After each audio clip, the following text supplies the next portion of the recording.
పొగ త్రాగుట, మద్యం సేవించుట ఆరోగ్యానికి హానికరం. ఇప్పుడు బ్రహ్మాజీ గారు ఏ స్థాయి నటులు అనుకోవచ్చు?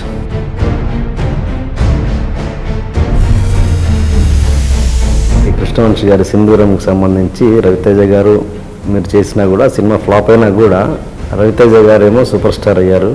ఆ విషయంలో మీరు ఎప్పుడైనా ఫీల్ అవుతుంటారా? అది నేను చెప్పలేరు. నేను చెప్పకూడదు, ఎందుకు నేను పనికిరాను అని అందరూ చాలామంది చెప్పారు. ఆ టైంలో కృష్ణవంశీ గారు చేసింది నిజంగా గట్సీ ఇదే. అంటే నాకు మాట ఇచ్చాడు వంశీ, నిన్నే పదార్థతో షూటింగ్ జరుగుతున్నప్పుడు అన్నాడు, ఈ సినిమా సూపర్ డూపర్ అవ్వాలి, నువ్వు దేవుని కోరుకో. ఆ సినిమా సూపర్ డూపర్ అయితే నేను నిన్ను హీరోగా పెట్టి సినిమా ఊరికన్నా నిజంగా చెప్తున్నాను, నిన్ను రుణం తీర్చుకోవాలన్నాడు. యాక్చువల్ నాకు తెలియకుండా చేసిన చిన్న పని అది. ఏది? కృష్ణవంశీ బాగా స్ట్రగుల్ అవుతున్న రోజుల్లో సో దాని గురించి నాతో అంత పెద్ద సినిమా తీశాడు. అది మీది బాగా ఆదర్శవంతమైన వివాహం. మీ వైఫ్కి సెకండ్ మ్యారేజ్ అండ్ మీరు అని అంటే మీరు ఎలా జరిగింది మీ లవ్ స్టోరీ? గొప్ప విషయాలు కాబట్టి మిమ్మల్ని ఎక్స్ప్రెస్ చేయమని చెప్తున్నాను, అంతే, ఫోర్స్ చేస్తున్నాను. ఒకసారి చెన్నైలో ఉండేవాడిని, పరిచయం వాళ్ళు తను అలా హస్బెండ్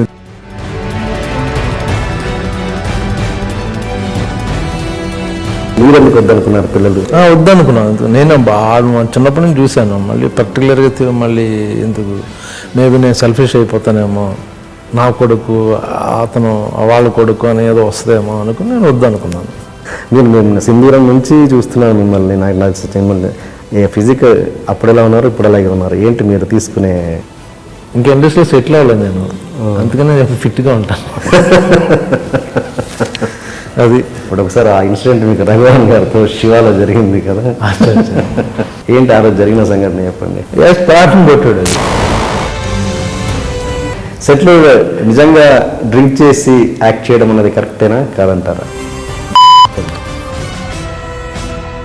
సెట్లో అందరి చిన్న చిన్న ఆర్టిస్టుల దగ్గర డైరెక్ట్ కొట్టేస్తారంట.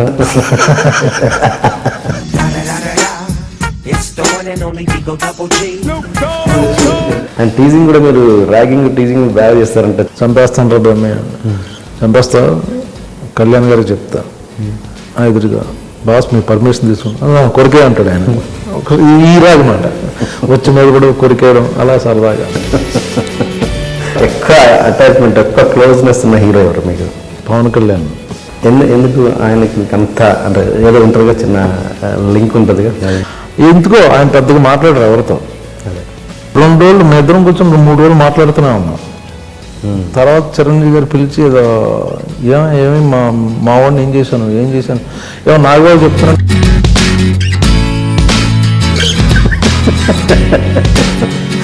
మీ ఒపీనియన్ ఏమన్నా చెప్పగలరా పొలిటికల్ కెరీర్ మీద? ఇప్పుడు ఆయనకు అవసరం లేదు పాలిటిక్స్. మీ పర్సనల్ లైఫ్లో కావచ్చు, ప్రొఫెషనల్ లైఫ్లో కావచ్చు జరిగిన సాడ్ మూమెంట్ ఏదన్నా?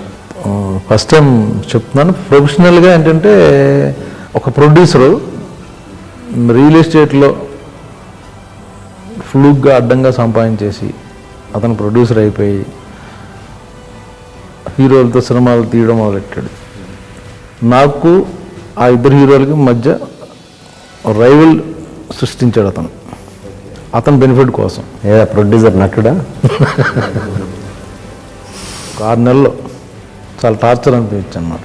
ఇంత లాంగ్ కెరీర్ చూసినాక మీకు ఇండస్ట్రీ మీద మీ ఒపీనియన్ ఏంటి? నేనే సినిమా, నా వల్లే సినిమా అనుకున్న వాళ్ళు వెళ్ళిపోవడం చూశాను. నేనే నా అవసరం బట్టి వాళ్ళు పిలుస్తున్నారు అనుకుంటే నీ అవసరం కొన్ని రోజుల తర్వాత పోద్ది. 300 రోజులు వర్క్ చేస్తున్నాను, నేను సెలబ్రిటీని అని నువ్వు ఇంట్లో బీసిపోయి ఒక ఫేస్లో పెట్టుకుని యాక్టర్ని అన్న తర్వాత నీ సినిమాలు లేకపోతే నువ్వు ఒంటరి చచ్చిపోతావు ఇంట్లో ఉండి. సో గో డూ, నీకు 6 వరకు నువ్వు యాక్టర్వి, ఆ తర్వాత నీ పనులు హ్యాపీగా చూసుకో. జీవితం మీద మీ ఫిలాసఫీ ఏంటి?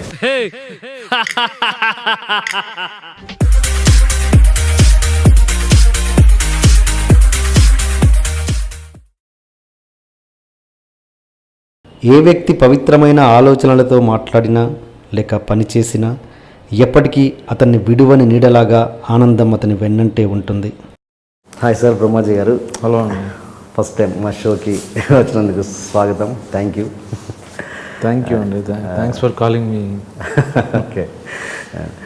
అండ్ ఫస్ట్ బిగినింగ్ మీ పేరు గురించి వస్తే, మీ పేరు బ్రహ్మాజీ. మీ నాన్నగారు బలవంతంగానైనా నా కొడుకుని గారు అని పిలవాలి జనాలు అని చెప్పేసి బ్రహ్మాజీ అని పెట్టారంట, నిజమేనా? యాక్చువల్ మా తాతగారి పేరు బ్రహ్మాజీ అనేది. ఓకే.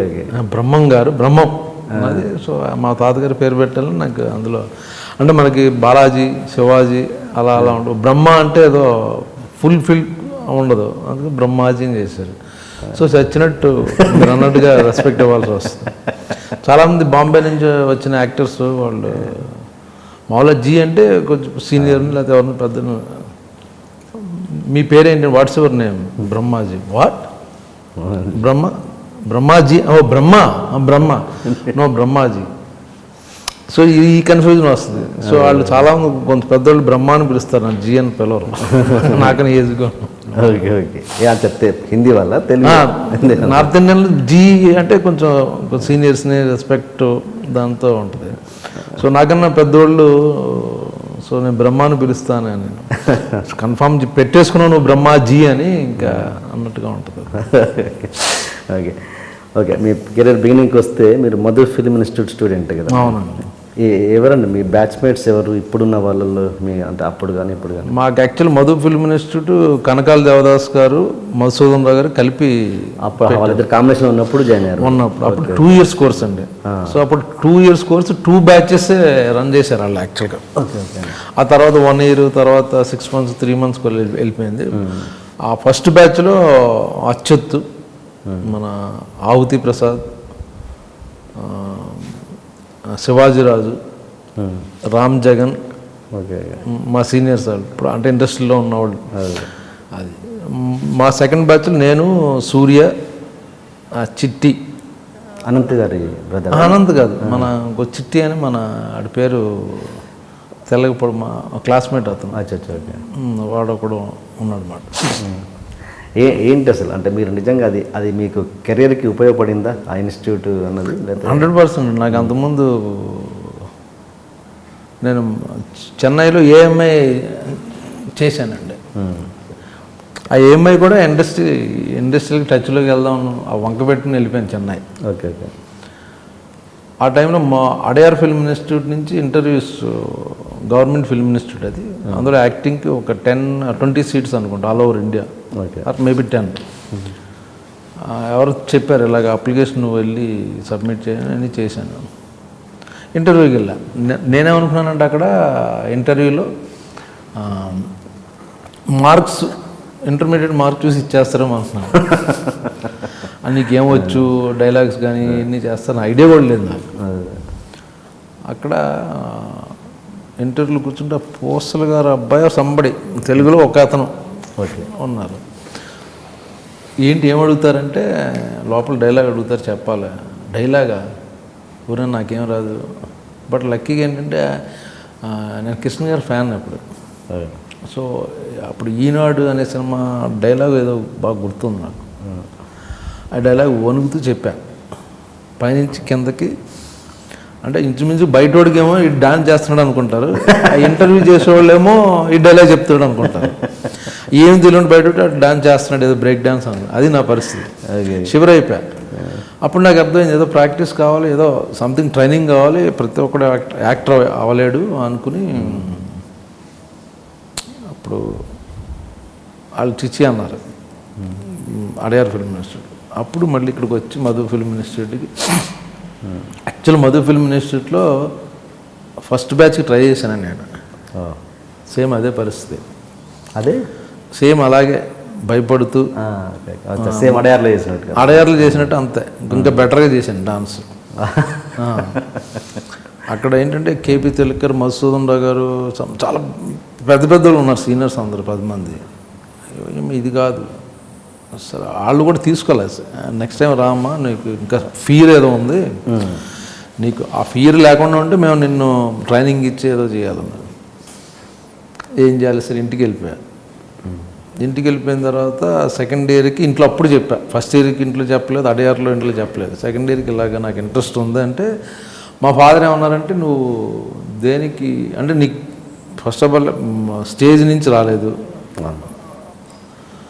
అండ్ నీకు సినిమాలో బ్యాక్గ్రౌండ్, సినిమాకి సంబంధించిన ఫ్యామిలీకి సంబంధించిన ఎవరు లేరు. సో బయట వాళ్ళు రావడం చాలా కష్టం. అసలు ఏదో కనెక్షన్ ఉండాలి కదా, సినిమా ఫ్యామిలీ ఫ్రెండ్స్ లేదా. లేదు నాకు ఇంట్రెస్ట్. సో మొదట ఇంటర్వ్యూ ఫెయిల్ అయ్యాను కాబట్టి అక్కడ లోకల్గా ఒక మాస్టర్ దగ్గరికి వెళ్ళి, స్టేజ్ యాక్టర్ దగ్గరికి వెళ్ళి 1 month ఇంటర్వ్యూకి ఏమో నాకు తెలుసు, ఆల్రెడీ 2 ఇంటర్వ్యూస్కి వెళ్ళాను కాబట్టి నాకు తెలుసు ఏమేమి చేస్తారని. ప్రాక్టీస్ చేసి అప్పుడు ఇంట్లో ఒప్పుకుంటూ వెళ్ళి మధు ఫిల్మ్ ఇన్స్టిట్యూట్ ఇంటర్వ్యూకి సెలెక్ట్ అయ్యాను అనమాట. Okay okay. సో అది కదా. అక్కడ అంటే ఏంటి, ఎలా ఇన్స్టిట్యూట్ అంటే ఏంటి సార్, ఎలాంటి ఎక్సర్సైజ్ చేయించేవారు మామూలుగా? అంటే ఇది స్టాన్సిల్ విస్కీ సిస్టమ్ అని మామూలు ఇంటర్నేషనల్ సిస్టమ్ అది అందరూ ఫాలో అవుతున్నారండి. మా దేవదాస్ కనకాల్ గారు పూణే ఫిల్మ్ ఇన్స్టిట్యూట్ వచ్చారు, అక్కడ కూడా అదే సిలబస్. సో ఏమి రానోడికి కూడా మొత్తం యాక్టింగ్ కావాల్సింది అబ్జర్వేషను, కాన్సన్ట్రేషను, ఎమోషనల్ మెమరీ, వీటిలన్నిటి మీద ప్రాక్టీస్ చేస్తారు. ఇట్స్ నాట్ అబౌట్ ఒక సీను డైలాగ్ అనేది మేబీ 1.5 year అయిన తర్వాత వస్తుంది. లాస్ట్ 6 months అక్కడికి వెళ్తుంది. ఈ లోపల ప్రాసెస్ ఇది. మాకు బిగినింగ్లో ఎగ్జాంపుల్ చెప్తున్నాను, ఇక్కడ ఒక పిన్ను పడేసాను ఎతకమనేవారు, అటువంటి ఎక్సర్సైజ్ ఉండేది. సో మాస్టర్ అక్కడ కూర్చున్నవారు 30 మంది స్టూడెంట్లు ఉన్నారు, చిన్న పిన్నీస్ ఎతకమంటే ఒక్కళ్ళు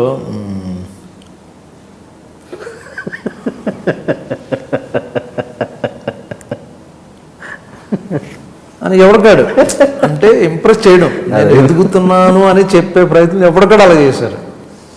ఇప్పుడు మాస్టర్ చెప్పాడు, నువ్వు నిజంగా ఏదో జోబులో ఏదో మర్చిపోయావు, ఏదో పెట్టావు, ఎలా ఎదుగుతావు,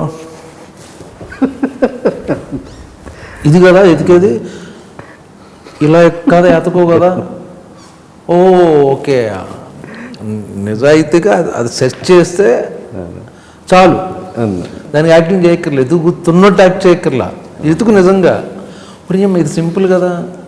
సో అక్కడి నుంచి స్టార్ట్ అవుద్దండి యాక్టింగ్. సరే కొంతమంది ఏంటంటే ఫిల్మ్ ఇన్స్టిట్యూట్లో ట్రైనింగ్ అయ్యేవాళ్ళు యాక్టర్సా, దర్ ఆర్ బోర్న్ యాక్టర్స్, ఇన్స్టిట్యూట్కి వెళ్ళలేదు అని అంటారు. నాకు మటుకు పర్సన్ నాకు హెల్ప్ అయింది. అదే అంటున్నాను, ఒక ఇన్స్టిట్యూట్ లేకుండా ఒక మంచి ఆర్టిస్ట్ కాలేడంటారు, అవ్వచ్చు. డిపెండ్ ఆన్ బ్యాక్గ్రౌండ్ అన్న, మనిషి బ్యాక్గ్రౌండ్, అతను బాగా చదువుకుని ఉండి ఆర్ట్స్ నుంచి మొదటి నుంచి, ఇంక మేబీ లైక్ కొందరు అసలు ఏ ఎక్స్పీరియన్స్ ఉండదు, ఎవడో ఎక్కడో ఉంటాడు అని తీసుకొని సరదా యాక్ట్ చేయమంటాడు ఫ్రెండ్, బాగున్నారు ఫిజికల్ ఏదో అది పెద్ద యాక్టర్ అయిపోవచ్చు, చాలా బాగా చేయొచ్చు. అంటే ఒక అలా మామూలు అలా అయిన యాక్టర్కి ఒక ట్రైన్డ్ యాక్టర్కి నిజంగా వేరియేషన్ ఉంటుందా? డెఫినెట్గా ఉంటుందండి. మామూలుగా అయిపోయిన యాక్టర్కి ఏంటంటే మేబీ కొన్ని ఎమోషన్స్లో అతను గ్రిప్ ఉండొచ్చు, బట్ ట్రైన్డ్ అయినవాడు ఈ కెన్ డూ ఎనీ క్యారెక్టర్ అండి. ఓకే, కొన్నిట్లో ప్లస్ అవ్వచ్చు. కొందరు నిజ జీవితంలో కూడా చాలా బాగుంటారు, స్పాంటేనిటీ టక్క మాట్లాడతారు, కొందరు సీరియస్గా ఉంటారు. వాడు కెమెరా ఫియర్ లేదనుకుంటే వాడు వచ్చి బాగా చేసేయచ్చు, but not in particular character, ఏదో ఆ క్యారెక్టరైజేషన్ వరకు ఈజ్ గుడ్. బట్ అన్నీ చేయాలి, మెచ్యూర్డ్ పెర్ఫార్మెన్స్ అంటే ఫిల్మ్ ఇన్స్టిట్యూట్లో జాయిన్ అయితేనే యాక్టింగ్ అని అంటలా, maybe life experience is itself as a training. So అన్ని ఇన్సిడెంట్లో అన్ని దాంట్లో అతను ట్రైన్ అయ్యాడేమో తెలియదు. సో ఈ can implement that on screen. Okay, మిమ్మల్ని అసలు యాక్టింగ్ వైపు మళ్లించిన సంఘటన సోమయాజులు గారి శంకరాభరణం సినిమాని విన్నాను. ఏంటి అది, ఆ ఇన్సిడెంట్ చెప్పండి. మా ఫాదర్ తహసీల్దార్ అండి. అప్పుడు శంకరాభరణం సినిమా వచ్చి ఒక పెద్ద, మీకు తెలుసు ఎంత క్రియేట్ చేసిందో అదే పెద్ద, మనకు అప్పట్లో ఇప్పుడు హిందీలో షోలే ఎలాగో అక్కడ మనకు శంకరాభరణం తెలుగు. ఆయన డిప్యూటీ కలెక్టర్ సోమయాజులు గారు ఆ టైంకి. సో రెవెన్యూ డిపార్ట్మెంట్ కాబట్టి మా ఫాదర్ వాళ్ళు ఏదో ఆఫీస్ నుంచి అన్ని ఊళ్ళ నుంచి పిలిచి ఆయన సన్మానం చేస్తున్నారు, ఆల్ డిపార్ట్మెంట్స్, రెవెన్యూ డిపార్ట్మెంట్ పర్టికులర్గా. ఆ టైంకి ఏలూరు వచ్చారు ఆయన. సో ఏలూరులో ఆయన పిలవడం, సన్మానం చేయడం. ఆ టైంకి నేను ఒక 12 సార్లు చూశాను శంకరాభరణం. నేను పర్సనల్గా ఒకసారి. అప్పుడు ఎంత మీ ఏజ్? నేను స్కూల్లో ఉన్నానండి, 9th or 8th or something, maybe 10th ఆ టైంలో. మా ఊరి నుంచి చుట్టాలు వస్తే ఆమెను తీసుకెళ్ళడానికి అలా కలిపి 12 సార్లు అయింది అది. ఎవరు వచ్చినా నేను తీసుకెళ్ళాను కూడా. ఆ సినిమా అలా చూశారు. అక్కడ సినిమా మానేసిన వాళ్ళు కూడా ముసలోళ్ళు, వాళ్ళు నానమ్మలు, అమ్మమ్మలు, తాతయ్యలు అందరూ వేరే ఊళ్ళ నుంచి వచ్చి ఏదో సినిమా బాగుందని చూడాలంటే వాళ్ళందరినీ తీసుకెళ్ళి అలా 12 సార్లు అయింది. స్వామినాథన్ గారు అంటే నాకు ఫాదర్ ఇది కాబట్టి నేను కొంచెం స్టేజ్లో పక్కన వింగ్లో చూడవచ్చు అవకాశం అన్నమాట. ఆయన కూర్చుని ఉంటే వచ్చి అందరూ అసలు దేవుణ్ణి చూసి ఊగిపోయి ఏడ్ చేసి కాళ్ళ మీద పడిపోతున్నారు. అంటే ఒక భగవంతుని ఫీలింగ్. సో అక్కడేదో నాకు స్ట్రైక్ అయింది. ఒక సినిమా ఒక యాక్టర్గా ఎంత పాపులర్ అంటే మనసును దోచేయడం అంటారు, ఒక భగవంతుల్లో చూశారు అది. సో అది నాకు స్ట్రాంగ్గా పడి అప్పటి నుంచి యాక్టర్ అవ్వాలనుకున్నాను. ఇప్పుడు అలాంటి పరిస్థితి ఉందంటారా? ఒక ఆర్టిస్ట్ని చూసి జనాలు అంతగా పిచ్చిగా చూసేంత లేదు కదా. ఇప్పుడు ఏదో నచ్చుతారు అంతే. నచ్చుతారు. అప్పట్లో ఓన్లీ సినిమా అనేది ఎంటర్టైన్మెంట్ అందరికీ. ఇప్పుడు చూడండి, ఇప్పుడు సూపర్ హిట్ సినిమాలు, ఇప్పుడు అప్పట్లో ఆడిన సినిమాలు ఇప్పుడు చూసి నవ్వుకుంటాం. ఈ సినిమాలు చూసేసారా అంటారు ఇప్పుడు ఈ జనరేషన్ చూసి. మాకు అప్పట్లో అదే దిక్కు. ఒక సినిమా ఫ్రైడే రిలీజ్ అయింది, నెక్స్ట్ సినిమా ఎప్పుడు వస్తుందని వెయిటింగ్ తప్పించి టీవీ కానీ లేకపోతే సీరియల్స్ ఇంత ఎక్స్పోజర్ లేదు, నెట్టే లేదు. సో ఓన్లీ ఎంటర్టైన్మెంట్ అంటే సినిమా. అంటే ఇప్పుడు కూడా కొంతమంది పిచ్చిగా హీరోల విషయంలో కావచ్చు, హీరోయిన్స్ విషయంలో అది మామూలు పిచ్చి ఉందండి. అది ఫ్యాన్ అసోసియేషన్ లాగా అందరూ అలాంటి వాటి మీద మీ అభిప్రాయం ఏంటి? అలాంటి వాటి మీద మీ అభిప్రాయం ఏంటి? అంటే అంత పిచ్చిగా అభిమానించే దాని మీద మీ అభిప్రాయం? అభిమానం ఉండొచ్చు, తప్పేం లేదు. ఎక్కడో కనెక్ట్ అవుతాం ఒక పాయింట్లో, ఒక హీరో దగ్గర, ఒక హీరోది లేకపోతే నేను ఇలా ఉంటే బాగుండు లేదా ఏదో విషయంలో ఒక దగ్గర కనెక్ట్ అవుతాం ఒక యాక్టర్కి. అభిమానించవచ్చు, వెళ్ళి సినిమా చూడొచ్చు. అది దానివల్ల ఫ్యూచర్ పాడు చేసుకుని అనేది తప్పది. ఎందుకంటే ఆ హీరో నీ గురించి పట్టించుకోడు. ఎస్, నువ్వు చదువు పాడు చేసుకున్నావా, లేకపోతే ఈ అసోసియేషన్లో ఫైట్ చేసి, లేకపోతే ప్రాణాలు పోగొట్టుకున్న కాళ్ళు ఎరుగు కొట్టుకున్నావా, లేదా ఏం చేసి నీ ఫ్యూచర్ పాడు చేసుకున్నావు అంటే ఎవడో పట్టించుకోడు. అంతే. అదే. సో అభిమానం ఉండడం తప్పలేదు, బట్ అది ఒక లెవెల్లో ఉండడం అనేది కరెక్ట్. Okay okay. ఇప్పుడు బ్రహ్మాజీ గారు ఏ స్థాయి నటులు అనుకోవచ్చు? ఏ స్థాయిలో లేను కాబట్టి ఇంకా కంటిన్యూ అవుతున్నా ఇండస్ట్రీలో. అంటే అర్థం కాలేదు నాకు. ఏ స్థాయి నటుడు అంటే నాకు తెలియదు ఫస్ట్ ఆఫ్ ఆల్. ఏ స్థాయి అన్నది అంటే పర్టికులర్ స్థాయి, పర్టికులర్ లెవెల్ అనుకుంటే నేను సెటిల్ అయిపోయినట్టు. నేను ఇంకా సెటిల్ అవ్వలేదు ఇండస్ట్రీలో. Okay okay. మీరు వచ్చి ఎన్ని సంవత్సరాలు అయిందండి? 25 years. 25 years. అంటే నాకు తెలిసి బ్రహ్మాజీ గారికి ఫలానా కోసమే క్యారెక్టర్లు రాయాలి అనడం అన్నది ఇప్పుడు స్టార్ట్ అయింది. ఇప్పుడు ఫ్రాంక్లీ స్పీకింగ్ ఇప్పుడే స్టార్ట్ అయింది.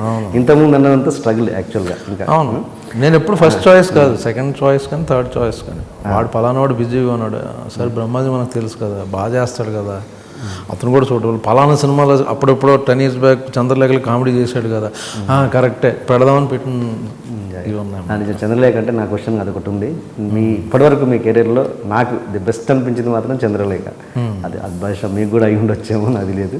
అంటే అది దాని పట్టే ఇప్పుడు కామెడీ అన్నది ఆ ఇన్ఫ్లుయెన్స్ ఇప్పటికీ ఉందని అనుకుంటున్నాను. 100%. ఆ చంద్రలేఖ వల్ల ఇప్పుడు నా కామెడీ అది కావాల్సినంత రీచ్ కాలేదు. కాకపోతే సినిమా ఆడితే జనరల్ రీచ్ వేరు, ఆడకపోతే వేరు. అండ్ సింధూరం సినిమా విషయానికి వస్తే అది మీ రవితేజ గారికి మీకు ఇద్దరికి ఒకటే ఇస్తారు కదండి హీరోలుగా. అవును, హీరోలుగా.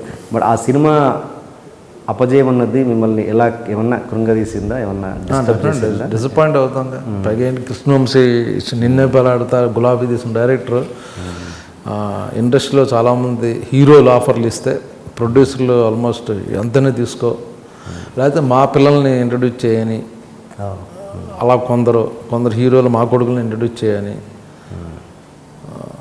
కొందరేమో ఎందుకు ఈ టైంలో రిస్క్ కొత్త, అలా టైంలో మాకు ఇచ్చాడు వంశీ.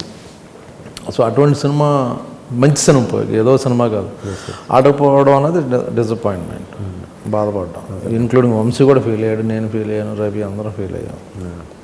మిమ్మల్ని తీసుకోవడం అంటే మీరు అప్పటికీ పెద్ద ఎస్టాబ్లిష్డ్ ఏం కాదు కదా, కృష్ణవంశీ గారు మిమ్మల్ని తీసుకోవడానికి అంత బలమైన కారణం ఏంటండి? అంటే ఏంటి మీ మధ్య అంత రిలేషన్ ఉందా లేకపోతే ఎట్లా? ఉందండి. యాక్చువల్గా శివ టైంలోనే కలిసాను నేను వంశీ. శివ ముందు. ఓకే. అప్పుడు ఒక మ్యాన్షన్లో ఉండేవాడిని నేను, ఇటుపక్క అటుపక్క మలర్కోడి మ్యాన్షన్, అటు సైడ్ పాండి బజార్లో అటు సైడ్ వంశీ ఉండేవాడు.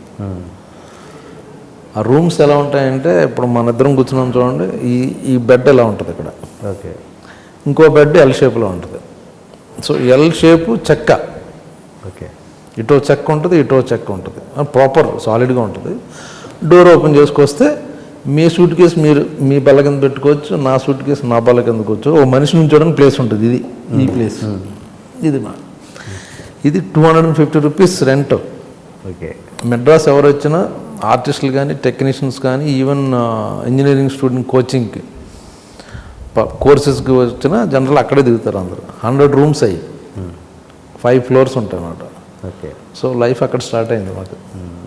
తను అటువంటిది ఇంకో దాంట్లో ఉండేవాడు. సో ఈవినింగ్ ఏంటంటే మార్నింగ్ ఆఫీసులకు వెళ్ళి అందరినీ కలిసి ఫోటోలు అన్నీ చూపించి ఈవినింగ్ టైము ఆ సాయంత్రం పండుగలో నించుంటాం. ఇప్పుడు కృష్ణానగర్ అంటారు అలాగే ఈవినింగ్. సో అక్కడ అసిస్టెంట్ డైరెక్టర్లు, ప్రొడక్షను, స్ట్రగ్లర్స్ అందరూ కూర్చొని మాట్లాడుకుంటూ ఉంటాం. ఏ సినిమా ఎప్పుడు స్టార్ట్ అవుతుంది ఏంటి అలా. సో అక్కడ నుంచి స్టార్ట్ అయింది మీరు. అక్కడ వంశీ నాకు ఎవరో నేను తాడేపల్లి కూడా మా ఫాదర్ వాళ్ళు సెటిల్ అయ్యారు, మా సిస్టర్ కూడా అక్కడ ఉన్నారు. అక్కడ తాడేపల్లి కూడా అని చెప్పారు. ఇద్దరు నాకు తాడేపల్లిని కలవాలి యాక్చువల్గా. సో అక్కడ పరిచయం, 4-5 సార్లు మాట్లాడుకోవడం సినిమాల గురించి. ఈ లోపల ఏదో అన్నపూర్ణ స్టూడియో వాళ్ళు కొత్త వాళ్ళతో సినిమా తీస్తున్నారు అని చెప్పారు. అక్కడ శివనాగేశ్వర కో డైరెక్టర్. వంశీ ఏమో నేను శివనాగేశ్వర గారిని కలవాలి. వంశీ ఆల్రెడీ కెమెరా అసిస్టెంట్గా పనిచేశాడు ముందు. దాని తర్వాత మన త్రిపురని మన ఆయన దగ్గర 2 సినిమాలకు అసిస్టెంట్ డైరెక్టర్ చేశాడు. ఆ టైంలో ఎవరు అన్నపూర్ణ వాళ్ళు చేస్తున్నారు కొత్త వాళ్ళు అంటే, అన్నపూర్ణ స్టూడియోస్ వాళ్ళు కొత్త వాళ్ళు కూడా ఏంటి నవ్వుతారు ఎక్కడ, వాళ్ళు ఎవరో ఊరినే అంటారు కానీ పని ఆర్టిస్ట్ పోండి నన్ను డ్రాప్ చేయి. నాకు బైక్ ఉండేది అక్కడ అప్పుడు. ఓకే. నన్ను డ్రాప్ చేయి, నువ్వు నా గురించి రా, సరే తీసుకెళ్ళా. శివనాగేశ్వరరావు ఉన్నాడు, మాట్లాడాడు ఆయన. ఇప్పుడు ఒక నెక్స్ట్ షెడ్యూల్ ఇప్పుడు అనుకుంటున్నారు స్టార్ట్, నీకు చెప్తాను నువ్వు కలు అని ఏదో చెప్పాడు. దానికి ముందు మేము వెయిట్ చేస్తున్నాం. ఒక కళ్ళజోడు పెట్టుకుని ఒక పక్కగా కుర్రోడుని శివనాగేశ్వర ఇద్దరు నడుచుకుంటూ వస్తున్నారు టీ దాకా ఎక్కడ రోడ్డు మీద. వాళ్ళు మమ్మల్ని చూసి వెళ్ళిపోయారు. తర్వాత శివనాగేశ్వర వచ్చి మాట్లాడాడు. మేము వెళ్ళిపోతుంటే నేను వచ్చాను కదండి, నేను కూడా 2 ఫోటోలు ఆయనకి ఇచ్చా శివనాగేశ్వర. ఆ బక్కగా ఉండే కొంచెం షార్ప్ ఐస్ ఉండి ఇలా చూసినట్టు రామగోపాల్ వర్మ. ఆ లోపలికి వెళ్ళి ఆయన సరే ఫోటోలు చూడడం ఉపయోగం ఉంది, అసలు ఎవరన్నా ఆడిషన్ చేస్తే బెటర్ కదా, ఇప్పుడు ఈ కుర్రోని రేపు ఒకసారి రమ్మని చెప్పు, మనం అడుగుదాం ఏమొచ్చో ఏంటో ఏం తెలియదు కదా అంటే. నెక్స్ట్ డే వెళ్ళా. నెక్స్ట్ డే వెళ్తే ఏదో డ్రెస్ జర్కిను, ఒక రఫ్ క్యారెక్టరు అంటే జేడీ క్యారెక్టర్కి చూస్తున్నారు ఆడిషన్. అదేదో తీసుకొచ్చి లోపల అక్కడ తేజ ఉన్నాడు. లోపల కాస్ట్యూమ్స్ ఏ ఉన్నాయి, విజయ్ సినిమా కాస్ట్యూమ్స్ అండి. మోహన్ బాబు గారిది ఏదో తీసుకొచ్చి జాకెట్ వేశారు. అదేమో నా గౌన్లా ఉంది, హైట్ కదా. ఏదో చేసేసా రకరకాల విన్యాసాలన్నీ చెప్తాలే అన్నారు. అలా 2-3 మీటింగ్ల తర్వాత రాము గారిని కలవడం వల్ల ఆయన మళ్ళీ నన్ను పిలిచి సడన్గా గడ్డం పెంచగలవా నువ్వు అన్నారు. 10 రోజుల్లో పెరుగుద్దండి అన్న. సరే ఒకసారి నెక్స్ట్ షెడ్యూల్లో క్యారెక్టర్ అనుకుంటున్నాను, అలా క్యారెక్టర్ ఇచ్చారనమాట. అది అంటే అదే సినిమాకి కృష్ణవంశీ గారి సింధూరంకి సంబంధించి రవితేజ గారు మీరు చేసినా కూడా సినిమా ఫ్లాప్ అయినా కూడా రవితేజ గారు ఏమో సూపర్ స్టార్ అయ్యారు, మీ కెరీర్ ఏమో సాఫీగా నడుస్తుంది కానీ అంత స్టార్డమ్ రాలేదు. బట్ ఆ విషయంలో మీరు ఎప్పుడైనా ఫీల్ అవుతుంటారా? సింధూరం సినిమాతో రవితేజ సూపర్ స్టార్ అవ్వాల. సింధూరం సినిమా ఫ్లాప్ అయింది, ఇద్దరు అగైన్ బ్యాక్ టు స్ట్రగుల్. అవునా? స్ట్రగుల్ మీన్స్ అగైన్ ఏం చేయాలి అని. వంశీ ఇమ్మీడియట్గా నన్ను ఏంటంటే సరే సీరియస్ క్యారెక్టర్లో ఇంట్రడ్యూస్ చేశాను నేను. సో రవితేజ పేరు నేను రాము గారు నన్ను సింధూరం రిలీజ్ అయిన వెంటనే నన్ను చంద్రలేఖ షూటింగ్లో కలిశారు. ఓకే. అక్కడికి వచ్చారు నన్ను కలవడం గురించి కాదు, అన్నపూర్ణ స్టూడియోకి వచ్చి ఏదో నాగార్జున గారితో ఏదో మాట్లాడేసిన తర్వాత నన్ను పిలిచి చాలా బాగా చేసావు బ్రహ్మాజీ, ఎక్స్పెక్ట్ చేయలేదు అన్నారు. బట్ అది చాలా సీరియస్ క్యారెక్టర్. సినిమా బాగుంటే కనెక్ట్ అవుద్ది. ఎప్పుడైతే సినిమా డిసప్పాయింట్ అయిందో రవితేజకి మంచి పేరు వచ్చింది. అంటే ఫన్ క్యారెక్టర్ కాబట్టి తక్కువని చాలా జనాలు ఐడెంటిఫై చేసుకున్నారు రవితేజ క్యారెక్టర్. బట్ ఆ సినిమా ద్వారా ఇద్దరికి నాకు యాక్టర్గా చాలా బాగా మంచి పేరు వచ్చింది. రెస్పెక్ట్ ఈరోజు కూడా ఇండస్ట్రీలో ఒక రెస్పెక్ట్ ఉందని బికాజ్ ఆఫ్ సింధూరం యాక్చువల్గా నాకు పర్సనల్గా. నేను నాయకుడిని కాదు, ఇక్కడ అందరూ సమానమే. అందరం కలిసి ఆలోచించుకుని నిర్ణయాలు తీసుకుందాం. ప్రతి ఒక్కరూ వాటిని తమ సొంత బాధ్యతలా ఫీల్ అవ్వాలి.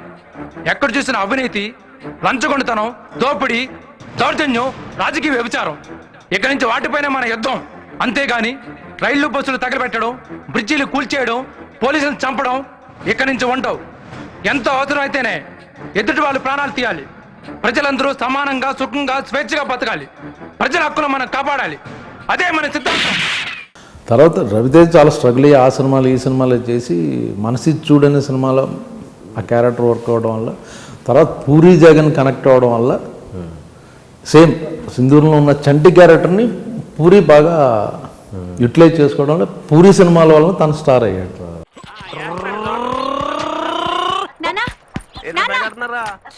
ఏడిపిస్తున్నాడు ఎవరో చంటిగాడా? ఏంట్రాళ్ళు? ఏ లేదు మావా, కాలేజ్కి వెళ్ళేప్పుడు ఏ పూర్వం ఒకడైనా ఏడిపిస్తాడేమో అని రోజు కాపలా కాస్తున్నా. అది మా మిస్అండర్స్టాండింగ్. ఇది కొట్రా జోకరు. బతికింది, నేను చచ్చాను. థ్యాంక్స్ వాళ్ళు. అమ్మా, చంటోడు చాలా మంచోడమ్మా. నువ్వే మిస్అండర్స్టాండింగ్ అమ్మా. ఇదిగో బేబీ, 2 కాఫీ పట్రా.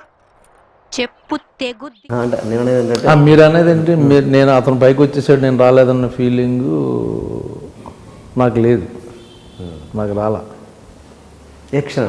సింధూరం వల్ల ఆ సినిమాతో తను జప్పని పైకి వెళ్ళిపోయి నేను అదే ఉండిపోతే నేను నాకు బాధగా ఉంటుంది. అదేంటి ఈడి పైకి వెళ్ళిపోయి నేను అలా ఉండిపోయానని. బట్ మళ్ళీ సింధూరంలో 2-3 years స్ట్రగుల్ ఇద్దరిది. తర్వాత పూరి జగన్ తో కనెక్ట్ అవ్వడం, తను వేరే లెవెల్లో స్టార్ అయ్యాడు. అంటే తర్వాత అయినా కూడా జర్నీ ఒకేసారి స్టార్ట్ అయింది కదా. ఓకే, రవితేజని వదిలిపెట్టండి, మిగతా క్యారెక్టర్ మన తర్వాత వచ్చిన వాళ్ళు మన పైకి వెళ్ళిపోయినా ఎక్కడ మానవ సహజం కదా, మీరని కదా, మామూలుగా మానవ సహజం. అంటే తర్వాత మనది ఇంకా బ్రేక్ రావట్లేదు, సరైన బ్రేక్ అన్నది ఫీలింగ్ ఎప్పుడు రాలేదా మీకు? లేదండి యాక్చువల్గా నాకు. ఎందుకంటే నేను హీరో అయిపోతే నేను ఇండస్ట్రీకి రాలేదు ఫస్ట్ ఆఫ్ ఆల్. ఓకే, పెద్ద స్టార్ అయిపోదాం ఆ ఆశలు లేవు ఫస్ట్ నుంచి. సో ఆ డిసప్పాయింట్మెంట్ నాకు అంతగా లేదు. ఒక 5% ఉంటుంది. ఇది రవితేజ పైకి వచ్చేసాడన్న బాధ కాదు, నేను కూడా వస్తే బాగుండనే ఫీలింగ్ తప్పించి, నేను కూడా బెటర్గా చేస్తా అన్న ఫీలింగ్ తప్పించి, రవితేజ వెళ్ళిపోయాడు కాబట్టి తను కంపేర్ చేసుకుని నేను కూడా అయిపోవాలన్న ఆ ట్రాక్లో ఎప్పుడు లేను నేను. ఎలా ఉంటుందండి మీ ఇద్దరి మధ్య రిలేషన్? అందుకే ఆ రిలేషన్ వల్ల నాకు ఆ ఫీలింగ్ లేదు. స్ట్రగ్లింగ్ డేస్ నుంచి మేము ఇద్దరం కలిసి ఉండేవాళ్ళం. సింధూర్ ఈవెన్ యాక్చువల్ నిన్నే పిల్లాడితాకి రవి యాక్టర్గా ఇంకా ట్రై చేయడం మానేసి నేను పనికిరాను అని అందరూ చాలామంది చెప్పారు. అతను పనికిరాడు, ఎందుకు నువ్వు వేరే లైన్లో ట్రై చేయాలంటే తను అసిస్టెంట్ డైరెక్టర్గా అయ్యి నిన్నే పిల్లాడితాకి అసిస్టెంట్ డైరెక్టర్. ఆ టైంలో తను కొంచెం ఇమిటేషన్ బాగా చేసేవాడు యాక్చువల్గా. అనిల్ కపూర్ వాక్ కానీ రెగ్యులర్గా మిమిక్రీ చేసేవాడు కాకుండా యాక్చువల్గా అతను చూసి యాక్టర్ని చూసి అలా బిహేవ్ చేయడం అన్నది తను బాగా చేసేవాడు. ఆ టైంలో నేను లంచ్ టైంలో చూసేవాడిని. ఒకరోజు నేను చేయమని చెప్పాను నాగార్జున తప్పు వాళ్ళ ముందు. తను అమ్మ వద్దు అంటే నేను పుష్ చేసేవాడిని, సరే చెయ్యి. తను నడుచుకుంటూ వస్తే అనిల్ కపూర్ బయట అలా వాక్ చేస్తాడు అనేది. ఓకే, తప్పు కింద పడిపోయింది చైర్లోంచి, నవ్వేసి అంత బాగా చేసాడు అన్నమాట. ఆ టైంలో అతను చూసి మన వంశీ గారు ఒక కన్ను ఉంటుంది అన్నమాట, చూస్తుంటాడు అందరిని. ఈయన యాక్టర్ చేయొచ్చు అన్న ఫీలింగ్ వచ్చి, సో కామెడీ ఫన్ గురించి ఒక క్యారెక్టర్ రాశాడు అన్నమాట. అది కానీ నిజంగా మరి అంటే ఆ టైంలో కృష్ణవంశీ గారు చేసింది నిజంగా గట్సీ. ఎవరు చేయరండి అప్పుడు. నిన్నే పిల్లాడితే బ్లాక్ బస్టర్ అయిపోయిన తర్వాత ఇంక వేరే రేంజ్లో చేద్దాం అనుకుంటారు. కానీ అంటే నాకు మాట ఇచ్చాడు వంశీ. అలా అంటే నిన్నే పిల్లాడితే షూటింగ్ జరుగుతున్నప్పుడు అన్నాడు, ఈ సినిమా సూపర్ డూపర్ హిట్ అవ్వాలి, నువ్వు దేవుడిని కోరుకో. ఆ సినిమా సూపర్ డూపర్ హిట్ అయితే నేను నిన్ను హీరోగా పెట్టి సినిమా ఊరికన్నా నిజంగా చెప్తున్నాను, నిన్ను రుణం తీర్చుకోవాలన్నాడు. రుణం ఏంటి, నువ్వు గులాబీ ఇచ్చావు నాకు, నిన్నే పిల్లాడితో ఇచ్చావు. యాక్చువల్ నాకు తెలియకుండా చేసిన చిన్న పని అది. ఏది?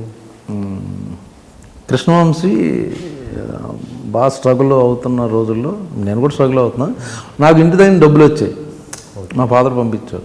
వంశీ తీసుకోవాలి ఇంట్లో డబ్బులు కానీ, ఇంట్లో వాళ్ళతో వచ్చేసాడు అంతే.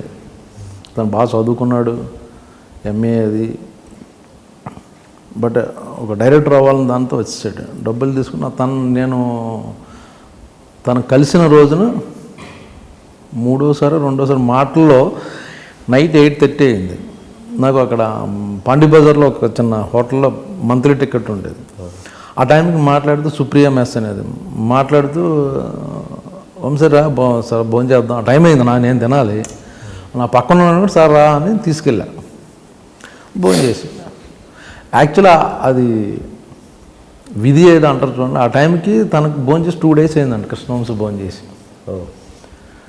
ఇంకా నెక్స్ట్ డే మార్నింగ్ కుదరట్లేదు, ఇంక వెళ్ళిపోదాం ఇంటికని డిసైడ్ అయ్యాడు.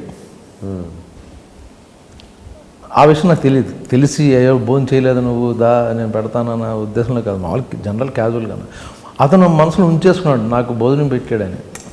గ్రేట్. సో దాని గురించి నాతో అంత పెద్ద సినిమా తీశాడు అది. గ్రేట్. అంటే తర్వాత మీరు రెగ్యులర్గా అంటే ఓకే ఆ రోజంటే తినిపించారు, మరి తర్వాత ఇలా కంటిన్యూ అయ్యారైనా? వెంటనే శివ సినిమా ఆఫర్ వచ్చేసింది దానికి, శివనాగేశ్వరరావు గారు రమ్మని. సో వర్క్ దొరికిపోయింది వెంటనే, ఇమ్మీడియట్గా ఇంచుమించు అదే వీక్లో సంథింగ్. Okay okay. ఇది ఎప్పుడు షేర్ చేసుకున్నారు మీతో? నేను 2 రోజుల నుంచి ఆకలితో ఉన్నాను అన్న. నాకు తెలియదు, తను ఎప్పుడో తర్వాత ఇంటర్వ్యూస్లోనే, తర్వాత ఎప్పుడో డైరెక్టర్ అయ్యాక అప్పుడు చెప్పడం మొదలెట్టాడు తను. అప్పుడేంటి మీ ఎక్స్ప్రెషన్ ఆయనతో? పర్టికులర్ ఏం లేదండి, నేను ఇప్పుడు ఏదో యాక్చువల్గా ఇప్పుడు టు బీ ఫ్రాంక్ భోజనం పెడితే, మీకు భోజనం పెట్టాను, మీరు రిటర్న్ అవ్వాలంటే నాకు 5 star హోటల్కి తీసుకెళ్ళి భోజనం పెడతారు తప్పించి 3 కోట్లు పెట్టి సినిమా దిగారు. You want to give it back. నాకు ఇంటికి పిలిచి భోజనం పెట్టారు, మా ఇంటికి కూడా పిలుస్తాను, లేకపోతే వీటికన్నా ఇంకా బాగా ట్రీట్ చేస్తాను, నేను పైకి వచ్చాను కదా అన్నదాని మీద నేను వాళ్ళు అలా తీర్చుకుంటారు, కానీ ఇలా తీర్చుకోరు ఎవరు. మీరు కృష్ణవంశీ గారికి రుణం తీర్చుకునే పరిస్థితిలో ఉన్నారా? లేదండి, మీరే ఇప్పుడు కృష్ణవంశీ గారికి రుణం తీర్చుకునే పరిస్థితిలో ఉన్నారా? అది రుణం నేను తీర్చుకోలేను అది. ఎందుకంటే ఒక సినిమా ఇచ్చాడు ఇప్పుడు, ఓకే తన డైరెక్టర్ అయితే మంచి క్యారెక్టర్ ఇస్తాను, గులాబీ ఇచ్చాడు, నాకు ఇప్పటికీ గులాబీ మంచి పేరు. నిన్నే పిల్లాడతా ఫ్యామిలీలో ఒక మెంబర్ కింద, బేదర్ సీన్ బాగా పాపులర్ నిన్నే పిల్లాడతాలో. గులాబీలో ఒక ఫ్రెండ్ వెన్నుపోటు పడవడం అనేది ఇప్పటికీ స్క్రిప్ట్లో చాలామంది బ్రహ్మాజీ వెన్నుపోటు పొడి చేయడాన్ని రెఫరెన్స్ చెప్పుకుంటుంటారు స్క్రిప్ట్లో, అలాగా బ్యాక్ స్టాప్ చేయాలన్నదే ఆ క్యారెక్టరైజేషన్ వెళ్ళింది. కరెక్ట్. తర్వాత సింధూరం అండి, సరే సింధూరం ఫ్లాప్ అయిందని వదిలేలా, చంద్రలేఖ అనే సినిమాలో కామెడీగా ఇంట్రొడ్యూస్ చేద్దాం అని కామెడీగా చేయించాడు నాతో. సపోజ్ ఒక దేవుడు మీకు మంచి అవకాశం ఇచ్చి ఆ రుణం తీర్చుకునే అవకాశం దేవుడు ఇస్తే కృష్ణవంశీ గారి పట్ల మీరు ఏం చేస్తారు? దేవుడు ఇచ్చినా కూడా నేను రుణం తీర్చుకోవాలని అంత చేశాడు నాకు. So I don't want give it back to him. ఏదైనా సపోజ్ కొన్ని కోట్లు పెట్టి మంచి సినిమా మీరు ప్రొడ్యూసర్గా తను చేయగలడు కదండి, తను చేసుకునే పరిస్థితిలోనే ఉన్నాడు.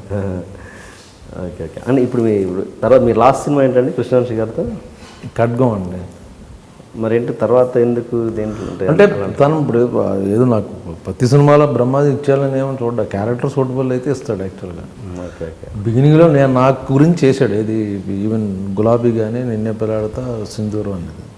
ఆ తర్వాత నేను కూడా చేస్తున్నాను కాబట్టి అందులో సూటబుల్ ఈ క్యారెక్టర్ వీటికి అయితే బాగుంటుంది అనుకుంటే ఇస్తాడు. దీని నక్షత్రంలో ఏమైనా చేశారు? నక్షత్రం చేశాను యాక్చువల్గా ఒక రోజు నేను, బట్ ఒక క్యారెక్టర్కి జనతా గ్యారేజ్ సినిమా బిజీగా ఉండడంలో నా షెడ్యూల్కి వాళ్ళు కుదరలా. సో చిన్న ఎపిసోడ్ చేసాను, అంతలో తీసేసి తనే వేరే వాళ్ళని పెట్టుకుంటాంటే ఇబ్బందిగా ఉందంటే ఓకే అని చెప్పారు. Okay okay okay. అండ్ మీరు బిగినింగ్ డేస్లో చాలా ఆల్మోస్ట్ బాగా స్ట్రగుల్ అయ్యారు, డోర్ టు డోర్ అంటే ఆఫీస్ టు ఆఫీస్ తిరిగిన సందర్భం అవును కదా, మీరు విపరీతంగా ప్రయత్నాలు చేశారు. అప్పుడు మిమ్మల్ని బాధ పెట్టిన సంఘటన కానీ ఆ స్ట్రగుల్ డేస్ ఒకసారి ఏదన్నా మీకు గుర్తున్నా? యాక్చువల్గా అది మీరు స్ట్రగుల్ అంటున్నారండి, మేము స్ట్రగుల్ అనుకోను. నేను ఇలా అదే యాక్చువల్గా ఏదైనా అది మనకి ఇష్టమైన పని, ఒక డ్రీమ్ చేయాలంటే అది స్ట్రగుల్ ఎలా అవుద్ది? ఓకే ఓకే ఆ సుఖమైన పని ఫోర్స్ చేసేసి నన్ను యాక్టర్ ఎవరో ఇంట్లో పంపిస్తే అప్పుడు ఇదేంటి నేను అన్నాను. మన గోల్ అది beautiful experience, it's not a struggle. Okay ఆ అందమైన ఎక్స్పీరియన్స్ని ఏదైనా ఇప్పుడు సపోజ్ మీరు అన్నారు కృష్ణాంజీ గారు ఆకలితో ఉన్నారని అదొక గుర్తుంచుకోపోయినాక ఏదైనా సరే ఇప్పుడు అది నేను స్ట్రగుల్గా ఎప్పుడు ఫీల్ అవ్వాలి. యాక్చువల్గా దాంట్లో మీరు గుర్తుండిపోయే సంఘటన ఒక్కటైనా ఉంటుందిగా, ఆ ఆఫీసులో చుట్టూ తిరిగినప్పుడు చిన్న చిన్న ఏమంటే ఇప్పుడు అది న్యాచురల్ అవుద్దండి ప్రతి చోట. ఇప్పుడు ఒక 100 మంది ఆర్టిస్టులు వెళ్తుంటారు ఆఫీస్కి, అందరికీ జవాబు చెప్పాలి, అందరితో చేయాలి. ఎవడో ఒకటి ఇసుక్కుంటాడు కో డైరెక్టర్, ఎలా ఇప్పుడు ఎందుకు ఇప్పుడు కుదరదు డైరెక్టర్ మీట్ అవ్వడం, అలా అటువంటివి ఉన్నాయి చిన్నవి. బట్ ఆ టైంకి ఫీల్ అయ్యి తప్పించి ఇట్స్ ఎ ప్రాసెస్. ఇప్పుడు అప్పుడు బాధపడతాం, తర్వాత కరెక్టే కదా. ఇప్పుడు ఆఫీస్కి బొలంది మంది వస్తుంటారు, అందరికీ జవాబు చెప్పి అందరికీ ఇచ్చేయాలని. సో పెద్దగా అలాగా నాకు పర్టికులర్గా ఏమైపోయిందని నాకు నా ఫ్రెండ్స్ డైరెక్టర్లు అయిపోవడం, వాళ్ళతో ఉండడం వల్ల నాకు అంత బ్యాడ్ ట్రీట్మెంట్ నాకు పెద్దగా జరగలే. అసోసియేట్లు ఫ్రెండ్స్ అవ్వడం, కో డైరెక్టర్లో నా వాళ్ళే పట్టపడి డైరెక్టర్లు అయిపోవడం. నాకు బిగినింగ్లో ఏమైందంటే నాకు పోసాని కృష్ణమురళి తను చెన్నై వచ్చాడు, తెలుగు ఏదో చదువుకుని ఎంఏ చేసి వచ్చాడు. వచ్చి ఏం చేయాలనుకుని ఏదో రైటర్గా పరుచూరు గోపాలకృష్ణ గారి దగ్గర జాయిన్ అయ్యాడు అసిస్టెంట్గా. నాకు ఆపోజిట్ రూమ్ పోసాని.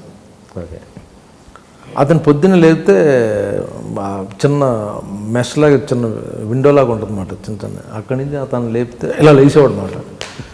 ఏంటంటే బాబు 3 వరకు ఫేర్ చేసేవాడు. గోపాలకృష్ణ గారు వెంకటేశ్వర గారు రాసిని 3 ఫేర్ చేసి పడుకునేవాడు. ఆ 2 hours స్లీప్ ఉండేది తనకి. తను ఫ్రెండ్ అయ్యి తన ఇన్సిడెంటే పరుచూరు నాకు ఎక్కువ ఆఫీసుల చుట్టూ తిరగడం కన్నా Paruchuru brothers top writers whole industry వాళ్ళ ఆఫీస్కి వచ్చేవారు. డైరెక్టర్లు కానీ ప్రొడ్యూసర్లు కానీ కో డైరెక్టర్లు ట్రై చేసేవాళ్ళు కానీ లేకపోతే ఆ సినిమాకి సంబంధించిన వాళ్ళందరూ. సో నూతన్ ప్రసాద్ గారి ఇంటి పైన పరుచూరు బ్రదర్స్ ఆఫీస్ అక్కడ, ఆ పక్కనే సూర్య మన హీరో సూర్య వాళ్ళు వెళ్ళినవాడు. సో అక్కడికి వెళ్ళి ఉండేవాడు నేను. మురళి అక్కడ ఉండు అనేవాడు. సో అందరూ అక్కడికి వచ్చేవారు కాబట్టి నెమ్మదిగా మురళి మా ఫ్రెండ్ అండి అని. సో మురళి చాలా హెల్ప్ చేశాడు. అలాగే పరుచూరు బ్రదర్స్ చాలా హెల్ప్ చేశారు నాకు. వెంకటేశ్వర గారు, గోపాలకృష్ణ గారు వాళ్ళు క్లోజ్ సర్కిల్లో డైరెక్టర్లు, వాళ్ళు చెప్తే పెట్టేసుకునేవాళ్ళు. మన వై నాగేశ్వరరావు గారు కానీ వీళ్ళ సినిమాల్లో నన్ను దూరి చేసేవారు. పోసాని గారు అప్పటి నుంచి రెబలేనా ఆయన మనస్తత్వం? అప్పుడు మొదటి నుంచి అలాగా అక్కడే ఉండి స్ట్రగుల్ అవుతూ తను రైటర్గా ఉంటూ మళ్ళీ ఎక్కడో తను పిహెచ్డీ చేయడానికి మళ్ళీ చెన్నై యూనివర్సిటీకి వెళ్ళి తిరిగి అంత స్ట్రగుల్ అయ్యాడు. సో అప్పుడు నాకు పరుచూరు బ్రదర్స్కి చెప్పి అతనుకున్న పరిచయం ఉన్న డైరెక్టర్లతో వాళ్ళతో చెప్పి చిన్న చిన్న క్యారెక్టర్లు చేసేవాడిని. అంటే ఓకే, మీరు బేసిక్ అంటే మీరు ఇప్పుడు సరైన సక్సెస్ అన్నది ఇప్పుడు చూస్తున్నారు కదా. ఇంత ఈ 25 yearsలో పెద్దగా అంటే మీరు చిన్న చిన్న క్యారెక్టర్లు వేసినా కూడా అంత మీ కెరియర్కి సరిపడా, మీ లైఫ్కి సరిపడా ఇన్కమ్ని సంపాదించుకున్నారా? దీని మీదనే ఇండస్ట్రీ మీదనే మీరు బేస్ అయి ఉన్నారా, లేకపోతే మీకు ఏదైనా అదర్ ఇన్కమ్? లేదండి, ఇండస్ట్రీ మీద అయ్యాను. అంటే మీరు చేసిన క్యారెక్టర్ ఇంత సరిపడా వచ్చిందంటారా? ఓకే ఓకే, ఇప్పుడు సరైన బ్రేక్ కదా ఇప్పుడు అంటే. ఓకే, ఇంకేమైనా అదర్ ఉన్నదా? లేదు. ఓకే, మీరు పెద్దగా అంటే మీ క్యారెక్టర్ చూస్తుంటే పెద్దగా చొచ్చుకుపోయే రకం కాదు, పెద్దగా మస్కాలు కొట్టి చేసే క్యారెక్టర్ అయితే మీరు అస్సలు కాదని క్లియర్గా అర్థమవుతుంది. ఎలా గెట్ ఆన్ అవ్వగలిగారు ఇండస్ట్రీలో? జెన్యున్గా ఉంటే వర్కౌట్ అవుద్దని మేబీ లేట్ అవ్వచ్చు. ట్రూత్ఫుల్గా, జెన్యున్గా, సిన్సియర్గా ఉంటే ఎవరితోనైనా సరే. మస్కా కొట్టేసి లేదా వాళ్ళని పడేసి అనేది అది షార్ట్ టైం సక్సెస్ అండి. అది మేబీ 1-2 years పటపట రావచ్చు. ఆ తర్వాత నీ గురించి తెలిసిపోద్ది అవతలవాడికి. వీ కాంట్ ప్రిటెండ్ అట్లా. సో జెన్యున్గా ఉంటే సరిపోద్ది కదా. బెస్ట్ గేమ్ ఏంటంటే గేమ్లు ఆడడం అంటారు లైఫ్లో. Fair game is the best game. ఫెయిర్గా ఉండు, అది ఎప్పటికైనా వస్తుంది. ఎప్పటికైనా లేట్ అయినా సరే తర్వాత రియలైజ్ అవుతారు, వస్తుంది. సో మీ టైం ఇప్పటి నుంచి స్టార్ట్ అయింది అనుకోవచ్చు, ఇంకా ఎక్కడ బ్రేక్ లేకుండా. ఇప్పుడు బాగుంది, బట్ అప్పుడు ఏదో బాగుంది కదా అని. నేను యాక్చువల్గా నేను బుద్ధిస్ట్ని కాదు కానీ బుద్ధిజం ఫిలాసఫీ ఒకటి ఫాలో అవ్వడం వల్ల నేను ఆ ఫిలాసఫీ ఏం చెప్పుద్దంటే హై లైఫ్ కండిషన్స్, మనిషికి లో పీరియడ్ హై పీరియడ్ ఏదో ఉంటుంది, కూర్చుని ఆడవద్దని చెప్తుంటుంది ఆ ఫిలాసఫీలో. ఒక ప్రాబ్లం ఉంది, 10 రోజులు ఏడుస్తూ కూర్చుంటాం, బాధపడతాం, ఇది బట్ 11వ రోజు ఆ ప్రాబ్లం సాల్వ్ అయిపోద్ది. బట్ ఈ 10 రోజులు ఎందుకు ఏడ్చావు నువ్వు, నీకు తెలుసు కదా 11వ రోజు అయిపోద్దని. సో ఆ ఫిలాసఫీ వల్ల నేను ఎప్పుడు నా ఫ్యూచర్ ఉంది అని నేను కృంగిపోలా. ఓకే. సో కాన్ఫిడెంట్గా ఉన్నా. సో అది చాంటింగ్ చేసాం అనమాట. అది ఇట్స్ అబౌట్ లోటస్ సూత్రం, నమ్య రింగేకం అని. So morning and evening chanting చేస్తా.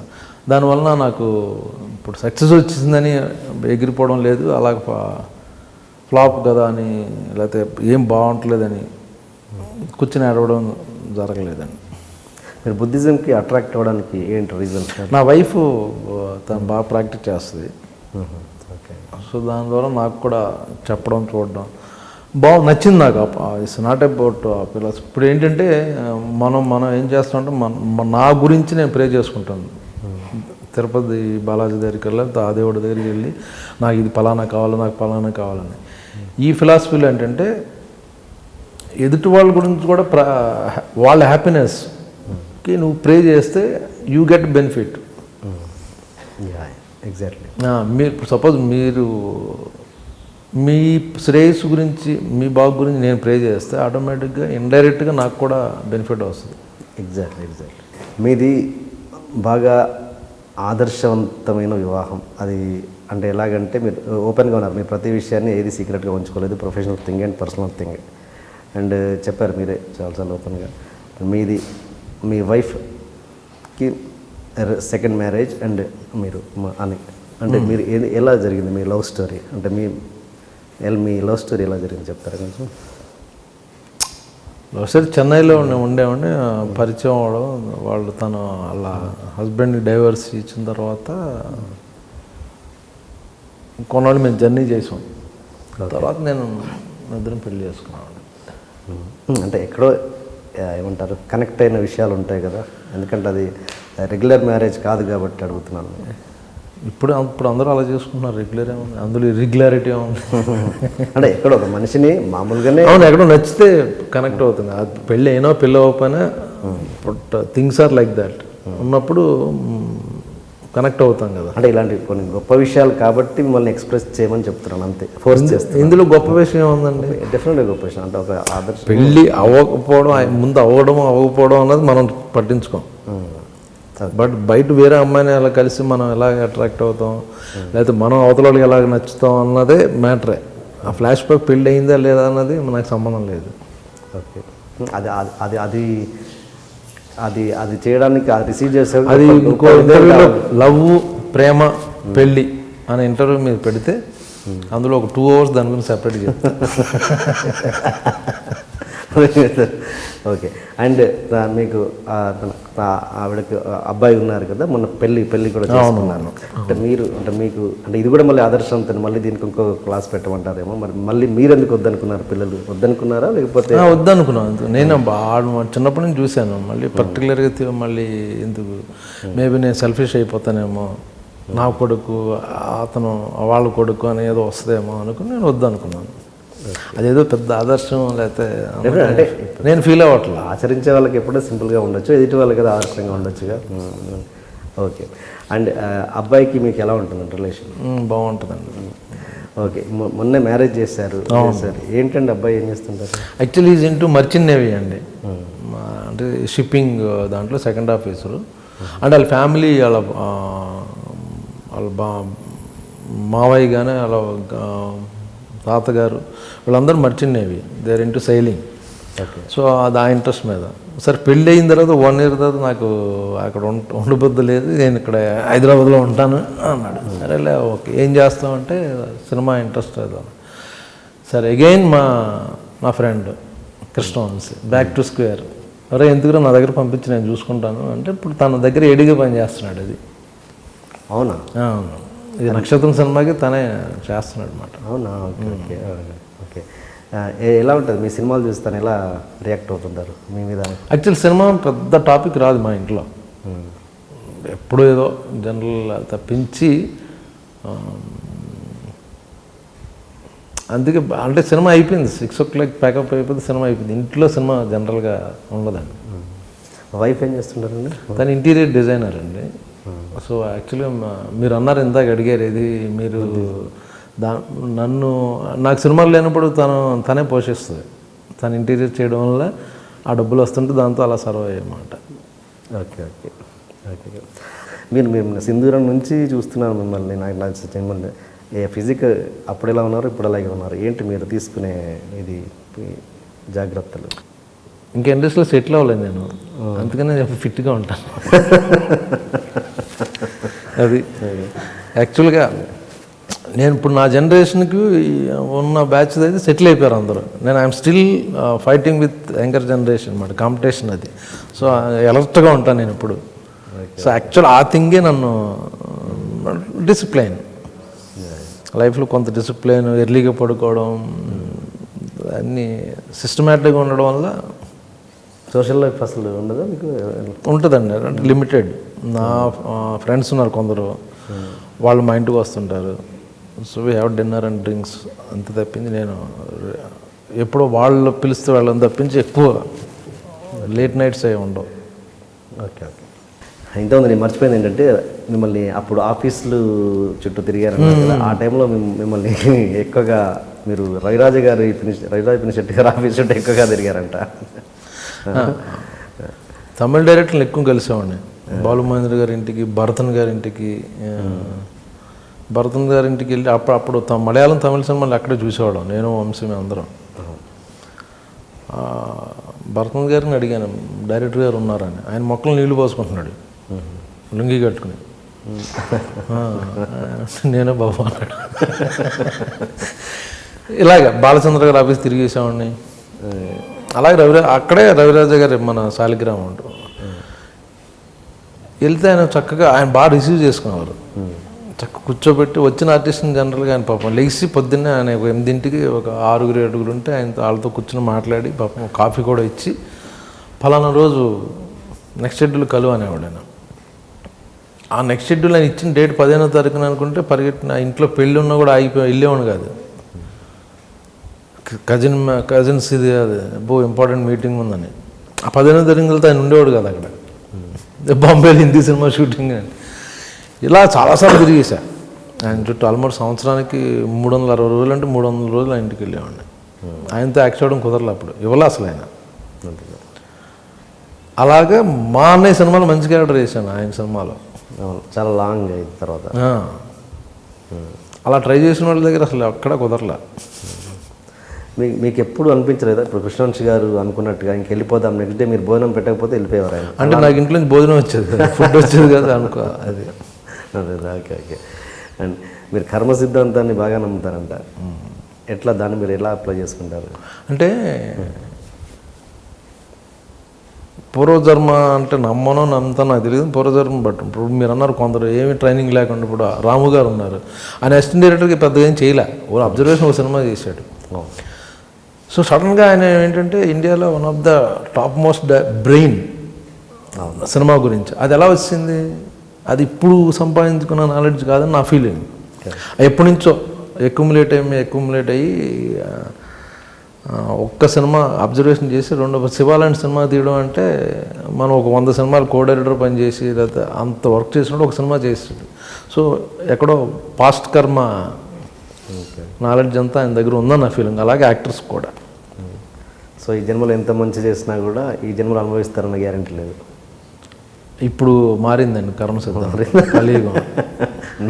సిలబస్ మార్చారు. ఇప్పుడు సిలబస్ ఏంటంటే ఇప్పుడు ఈ మంత్లో బ్యాడ్ చేస్తే you will get it back in second 2-3 monthsలో విల్ గెట్ ఇట్ బ్యాక్. 1 yearలో చూస్తున్నాం మనం ఫాల్ డౌన్. రాంగ్ రూట్లో వెళ్ళి ఎవరైనా పాలిటిక్స్ చేసి ఏమైనా చేసావో అది 2-3 నెలలకు చూస్తున్నాం మనం.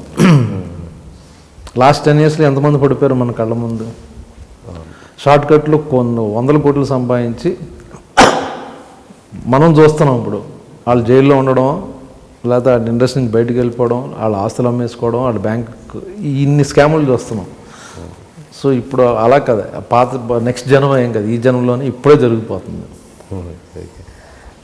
ఇప్పుడు శివ టాపిక్ వచ్చింది కాబట్టి గులాబీలో మీరు చెప్పారు బ్యాక్ స్టాప్ గురించి ఇప్పటికీ చెప్పుకుంటున్నారు అని. అలా మీరు గుల్లపూడి మారుతిరావు గారిని చంపే సీన్లో వర్మ గారు ఇచ్చిన ఎక్స్ప్లెనేషన్ అదొకసారి చెప్పండి. అదా, నేను ఏ రియాక్షన్ ఇవ్వాలని అని అడిగాను రాము గారిని. జనరల్గా ఏంటంటే ఒకటి దగ్గర పనిచేసి వాడిని మనం బ్యాక్ స్టాప్ చేస్తున్నప్పుడు, అతను మనం చూస్తున్నప్పుడు మనం ఇది రెగ్యులర్ ఎక్స్ప్రెషన్. సినిమాటిక్ ఎక్స్ప్రెషన్ అంటే నా ఎలా ఇచ్చాను చూసావా నీకు అని ఒక రెగ్యులర్. ఆయన నువ్వు గిల్ట్ ఫీల్ అవ్వాలన్నా షాక్. గిల్ట్ ఫీల్ అవ్వడం ఏంటి? మన సినిమాలను చూసి సినిమా నాలెడ్జ్ ద్వారా ఎక్స్ప్రెషన్స్ ఏంటంటే చూసింది ఏంటంటే ఒక కన్నింగ్ లుక్, చూసావా ఎలా ఇచ్చాను నీకు అన్నది కాన్సెప్ట్ యాక్చువల్గా. ఈయన కొంచెం గిల్ట్ ఫీల్ అవ్వు. నేను షాక్, ఇదేంటి గిల్ట్ అంటే, అవును యాక్చువల్గా ఒక ఆయన దగ్గర పని చేస్తున్నాం మనం, నిజ జీవితంలో అతన్ని మోసం చేయాలనుకుంటే ఆ టైంకి అతని కళ్ళల్లో కళ్ళు పెట్టి చూడలేము, అప్పుడు తలదించుకోవడం లేకపోతే ఆ గొట్టుకేసో ఇది చేస్తావా అన్నారు. ఈయన మామూలు డైరెక్టర్ కాదు, ఎక్కడికి వెళ్ళిపోతాడు అనుకున్నాను. అది కరెక్ట్ యాక్చువల్గా. అప్పుడు అనుకున్నారా శివ నిజంగా? అంటే చాలామంది ఎవరు శివ సక్సెస్ని ఎవరు ఈవెన్ ఇంక్లూడింగ్ ఆర్జీవి ఎక్స్పెక్ట్ చేయలేదు. మీరు ఎక్స్పెక్ట్ చేశారా? ఆర్జీవి ఎక్స్పెక్ట్ చేశారా? సక్సెస్ డెఫినెట్గా. యాక్టర్స్లో నేను బాగా ఇన్స్పైర్ అయ్యాను. న్యూ ఎక్విప్మెంట్ రావడం, కొత్త షాట్లు తీయడం. ఓకే. యాక్చువల్లీ నేను దొంగతనంగా సినిమా డబల్ పాజిటివ్ చూశాను. అవునా? ఓకే. ఆ సినిమాకి దాంతో రాము గారు ఒక 1 year నాతో మాట్లాడలే.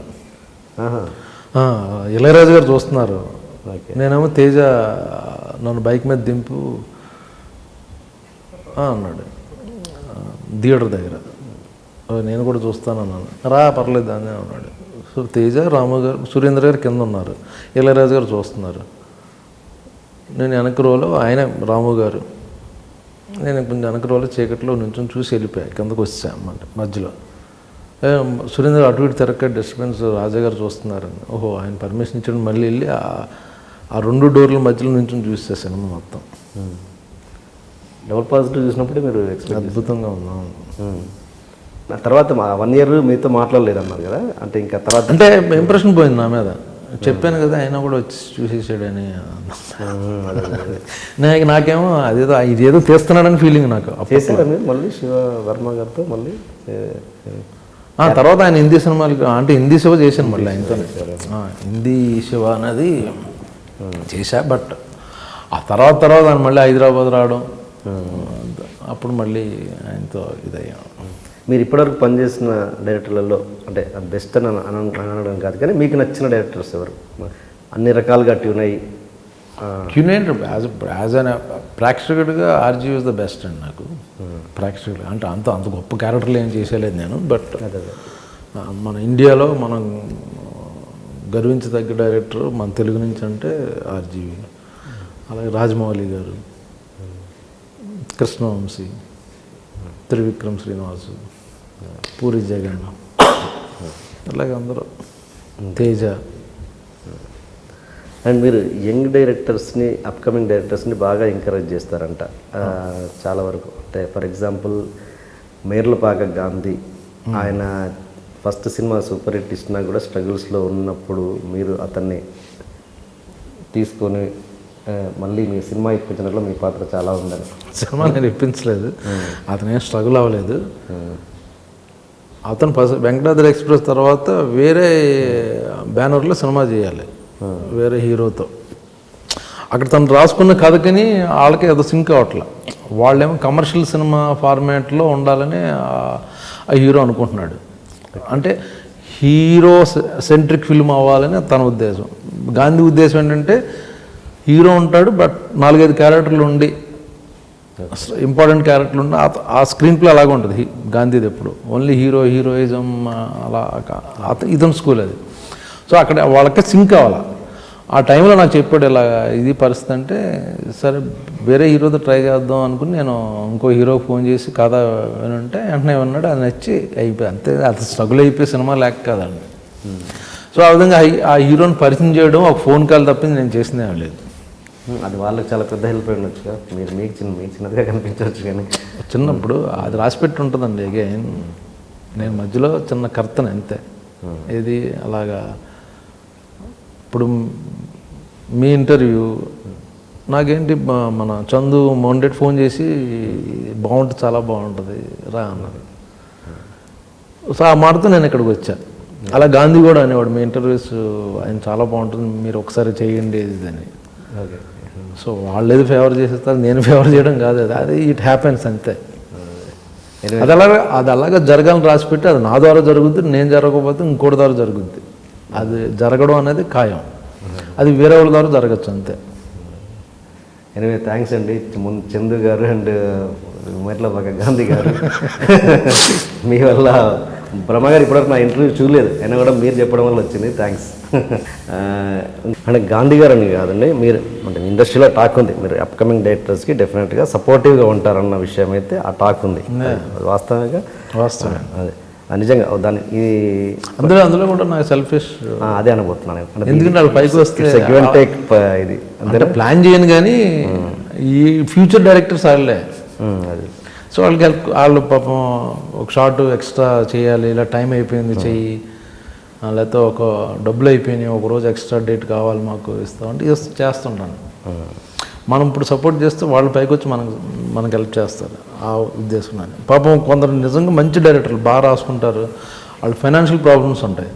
మనం లేదు నేను ఇన్ని రోజులే మాట్లాడాను, 5 రోజుల తర్వాత నువ్వు చేయాలనుకుంటే ఎక్స్ట్రా ఒక రోజు చెయ్యాలి అంటే దానికి నేను ఎక్స్ట్రా పేమెంట్ అడగడం తప్పు అనిపిస్తుంది నాకు ఎందుకో. వాళ్ళకి సోర్సెస్ ఉండవు, ఏదో చిన్న డైరెక్టర్ని చిన్న ప్రొడ్యూసర్ని మాట్లాడుకుని వస్తారు లో బడ్జెట్లో. సో మన మీద ఇష్టం మీద పెట్టుకుంటారు. ప్రొడ్యూసర్లు ఏం చెప్తారంటే ఓకే ఒక ఎక్స్ట్రా మేము చెయ్యం ఒకరోజు, కాదండి బ్రహ్మాజీ గారిని తెచ్చుకుంటాను, ఆయన డబ్బులు అడుగుతాడు, నేను అక్కడలే నేను ఫ్రీ చేసి పెడతాను ఒకరోజు అని చెప్తే అప్పుడు అలా హెల్ప్ చేస్తుంటాను. అది అంటే it's a give and take policy అంతేనా? ఆ ఉద్దేశం కాదండి, బట్ నేను కూడా ఒకప్పుడు వచ్చాను, నాకు హెల్ప్ చేసిన వాళ్ళు ఉన్నారు, నాకు వంశీ హెల్ప్ చేశాడు కదా కృష్ణవంశీ, అలాగే నేను హెల్ప్ చేయాలి. అది నేను స్ట్రగుల్ అయిపోయాను కాబట్టి వాళ్ళు కూడా స్ట్రగుల్ అవ్వని అన్న మెంటాలిటీ కాకుండా నేను స్ట్రగుల్ అయ్యాను, ఆ బాధ నాకు తెలుసు కాబట్టి ఇప్పుడు వచ్చే కుర్రాళ్ళకి ఆ బాధ మనం ఎందుకు అలా చేయాలి. ఒకప్పుడు అసిస్టెంట్ డైరెక్టర్స్ అంటే అంత పెద్ద గౌరవం ఉండేది కాదు, ఇప్పుడు మాత్రం ఖచ్చితంగా అసిస్టెంట్ డైరెక్టర్కి ఎంత వాల్యూ ఇస్తున్నారో అసిస్టెంట్ డైరెక్టర్ కూడా అంతే వాల్యూ ఇస్తున్నారు. ఎందుకంటే వాడు ఏ క్షణమైన డైరెక్టర్ అవుతారో తెలియని పరిస్థితిలో ఉన్నారు కాబట్టి. అంతేనా? అది చదువుకొని వచ్చి చాలామంది చదువుకున్నారు, సో దేనో ఆ టాలెంట్ ఉంది కాబట్టి రెస్పెక్ట్ వస్తుంది. ఊరినే అసిస్టెంట్ డైరెక్టర్ అని ఇచ్చారని వాళ్ళతో ట్రావెల్ అవుతుంటే వాడుకున్న నాలెడ్జ్ బట్టి అప్పటికి ఇప్పుడు మారిందండి టోటల్గా. అండ్ మీరు సినిమాల మీద మీ అభిప్రాయాన్ని చాలా నిక్కచ్చిగా చాలా స్ట్రైట్ ఫార్వర్డ్గా డైరెక్టర్కి చెప్పేస్తుంటారంట. అంటే మీరు యాక్ట్ చేసిన సినిమాలను కూడా ప్రేమ సినిమా విషయంలో కూడా చందు గారికి అలాగే చెప్పారంట. చూసి డబ్బింగ్ చెప్తున్నప్పుడు ఏమంతా డబ్బింగ్ చెప్తున్నప్పుడు దాన్ని బిఫోర్ యాక్ట్ చేస్తున్నప్పుడు అంతగా లేదు, డబ్బింగ్ చెప్తున్నప్పుడు మాత్రం చాలా బాగా తీసాడు అన్నట్టు. ఎవరు ఎప్పుడు కరెక్ట్గా స్ట్రైట్ ఫార్వర్డ్ చెప్పినప్పుడు ఎవరు అప్పుడు హర్ట్ అయిన సందర్భాలు లేవా? హర్ట్ అయితే వాళ్ళు బ్యాడ్ లక్ అండి. నేను నిజం చెప్తున్నాను, నిజం ఎందుకు చెప్తున్నాను, అతని మీద ఇష్టం ఉంది కాబట్టి. సో అది కూడా నేను వాళ్ళ రిసీవ్ చేసుకుంటారని ఉద్దేశం చెప్తాను, వాళ్ళకే చెప్తాను. ఓకే, ఈగో ఉన్న డైరెక్టర్కి నేను తీసిందే కరెక్ట్ అన్నాడు చెప్పను. కొన్ని చెప్పడంలో ఒక్కోసారి దూరం అయ్యాను కాబట్టి వాళ్ళకి చెప్పడంలో ఉపయోగం లేదనుకుని నేను చెప్పను. ఇంకా ఇలా పేర్లు చెప్పకుండా ఎలాంటి సందర్భంలో జనరల్గా ఏదైనా పలానా సీక్వెన్స్ నచ్చదు, మాకు తెలుసు వర్కౌట్ అవ్వదని చేస్తున్నప్పుడు యాక్ట్ చేస్తా మేము ఆర్టిస్టులు డిస్కస్ చేసుకుని అబ్బాయి ఇది వర్కౌట్ అవ్వదని, అదేదో డైరెక్టర్ చెప్తే లేదు సూపర్ అంటాడు, బట్ తర్వాత వర్కౌట్ అవ్వదు అది. సో తీసుకుని ఏమైనా ఆలోచించి ఇలా ఓకే చేసుకుంటే వాళ్ళకే బెటర్. ఓకే. బట్ ఇప్పుడున్న డైరెక్టర్స్ అలా ఎవరు లేరు, ఈగో ఫీల్ అయిపోయి అందరూ ఫ్రెండ్లీగా. అసిస్టెంట్ డైరెక్టర్ ఇప్పుడు మన కొరటాల శివ ఉన్నారు, అతని దగ్గర ఎవరికైనా వెళ్ళిపోయి అసిస్టెంట్ డైరెక్టర్లు కూడా అంత ఫ్రీడమ్ ఇస్తాడు. అన్న ఇప్పుడు ఇది కరెక్టేనా, లేకపోతే ఈ సీను, లేకపోతే ఈ డైలాగు, చిన్న మూమెంట్ అది కరెక్టేనా అని ధైర్యంగా అడగగలరు అతను. తను చెప్తాడు కూడా ఈ విషయంలో ఇలా అనుకుంటున్నాను ఆ కన్విన్స్ అయితే ఓకే, లేకపోతే తను వింటాడు కూడా. సో అంత పెద్ద డైరెక్టర్ ఇప్పుడు. బట్ చాలా క్యాజువల్గా ఫ్రెండ్లీగా ఓపెన్గా అందరూ ఇప్పుడు అలాగే అందరూ అంచుమించుకు అలా ఉంటున్నారు. ఎవరో నేను చేసిందే కరెక్ట్ అనట్లేదు. సో సరే టీం వర్క్. వాళ్ళు అనుకున్న దాంట్లో ఒక్కోసారి మనం ఒకేసారి కొత్తగా ఉన్నప్పుడు మనకేదో చిన్న ఫాల్ట్ తెలుస్తుంది. సో మనకు అనిపిస్తుంది అది ఇది కరెక్టేనా కాదా అని. ఓకే.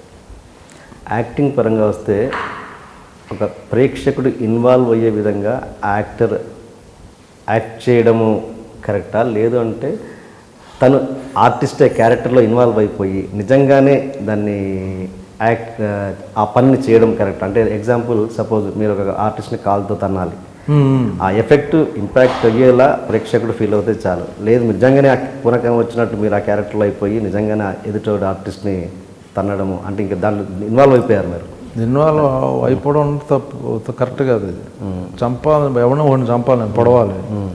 ఇన్వాల్వ్ అయిపోయానని పొడి చేస్తే అన్నది కరెక్ట్ కాదు కదా. ఇప్పుడు ఒకసారి ఆ ఇన్సిడెంట్ మీకు రఘువరన్ గారితో శివాలో జరిగింది కదా.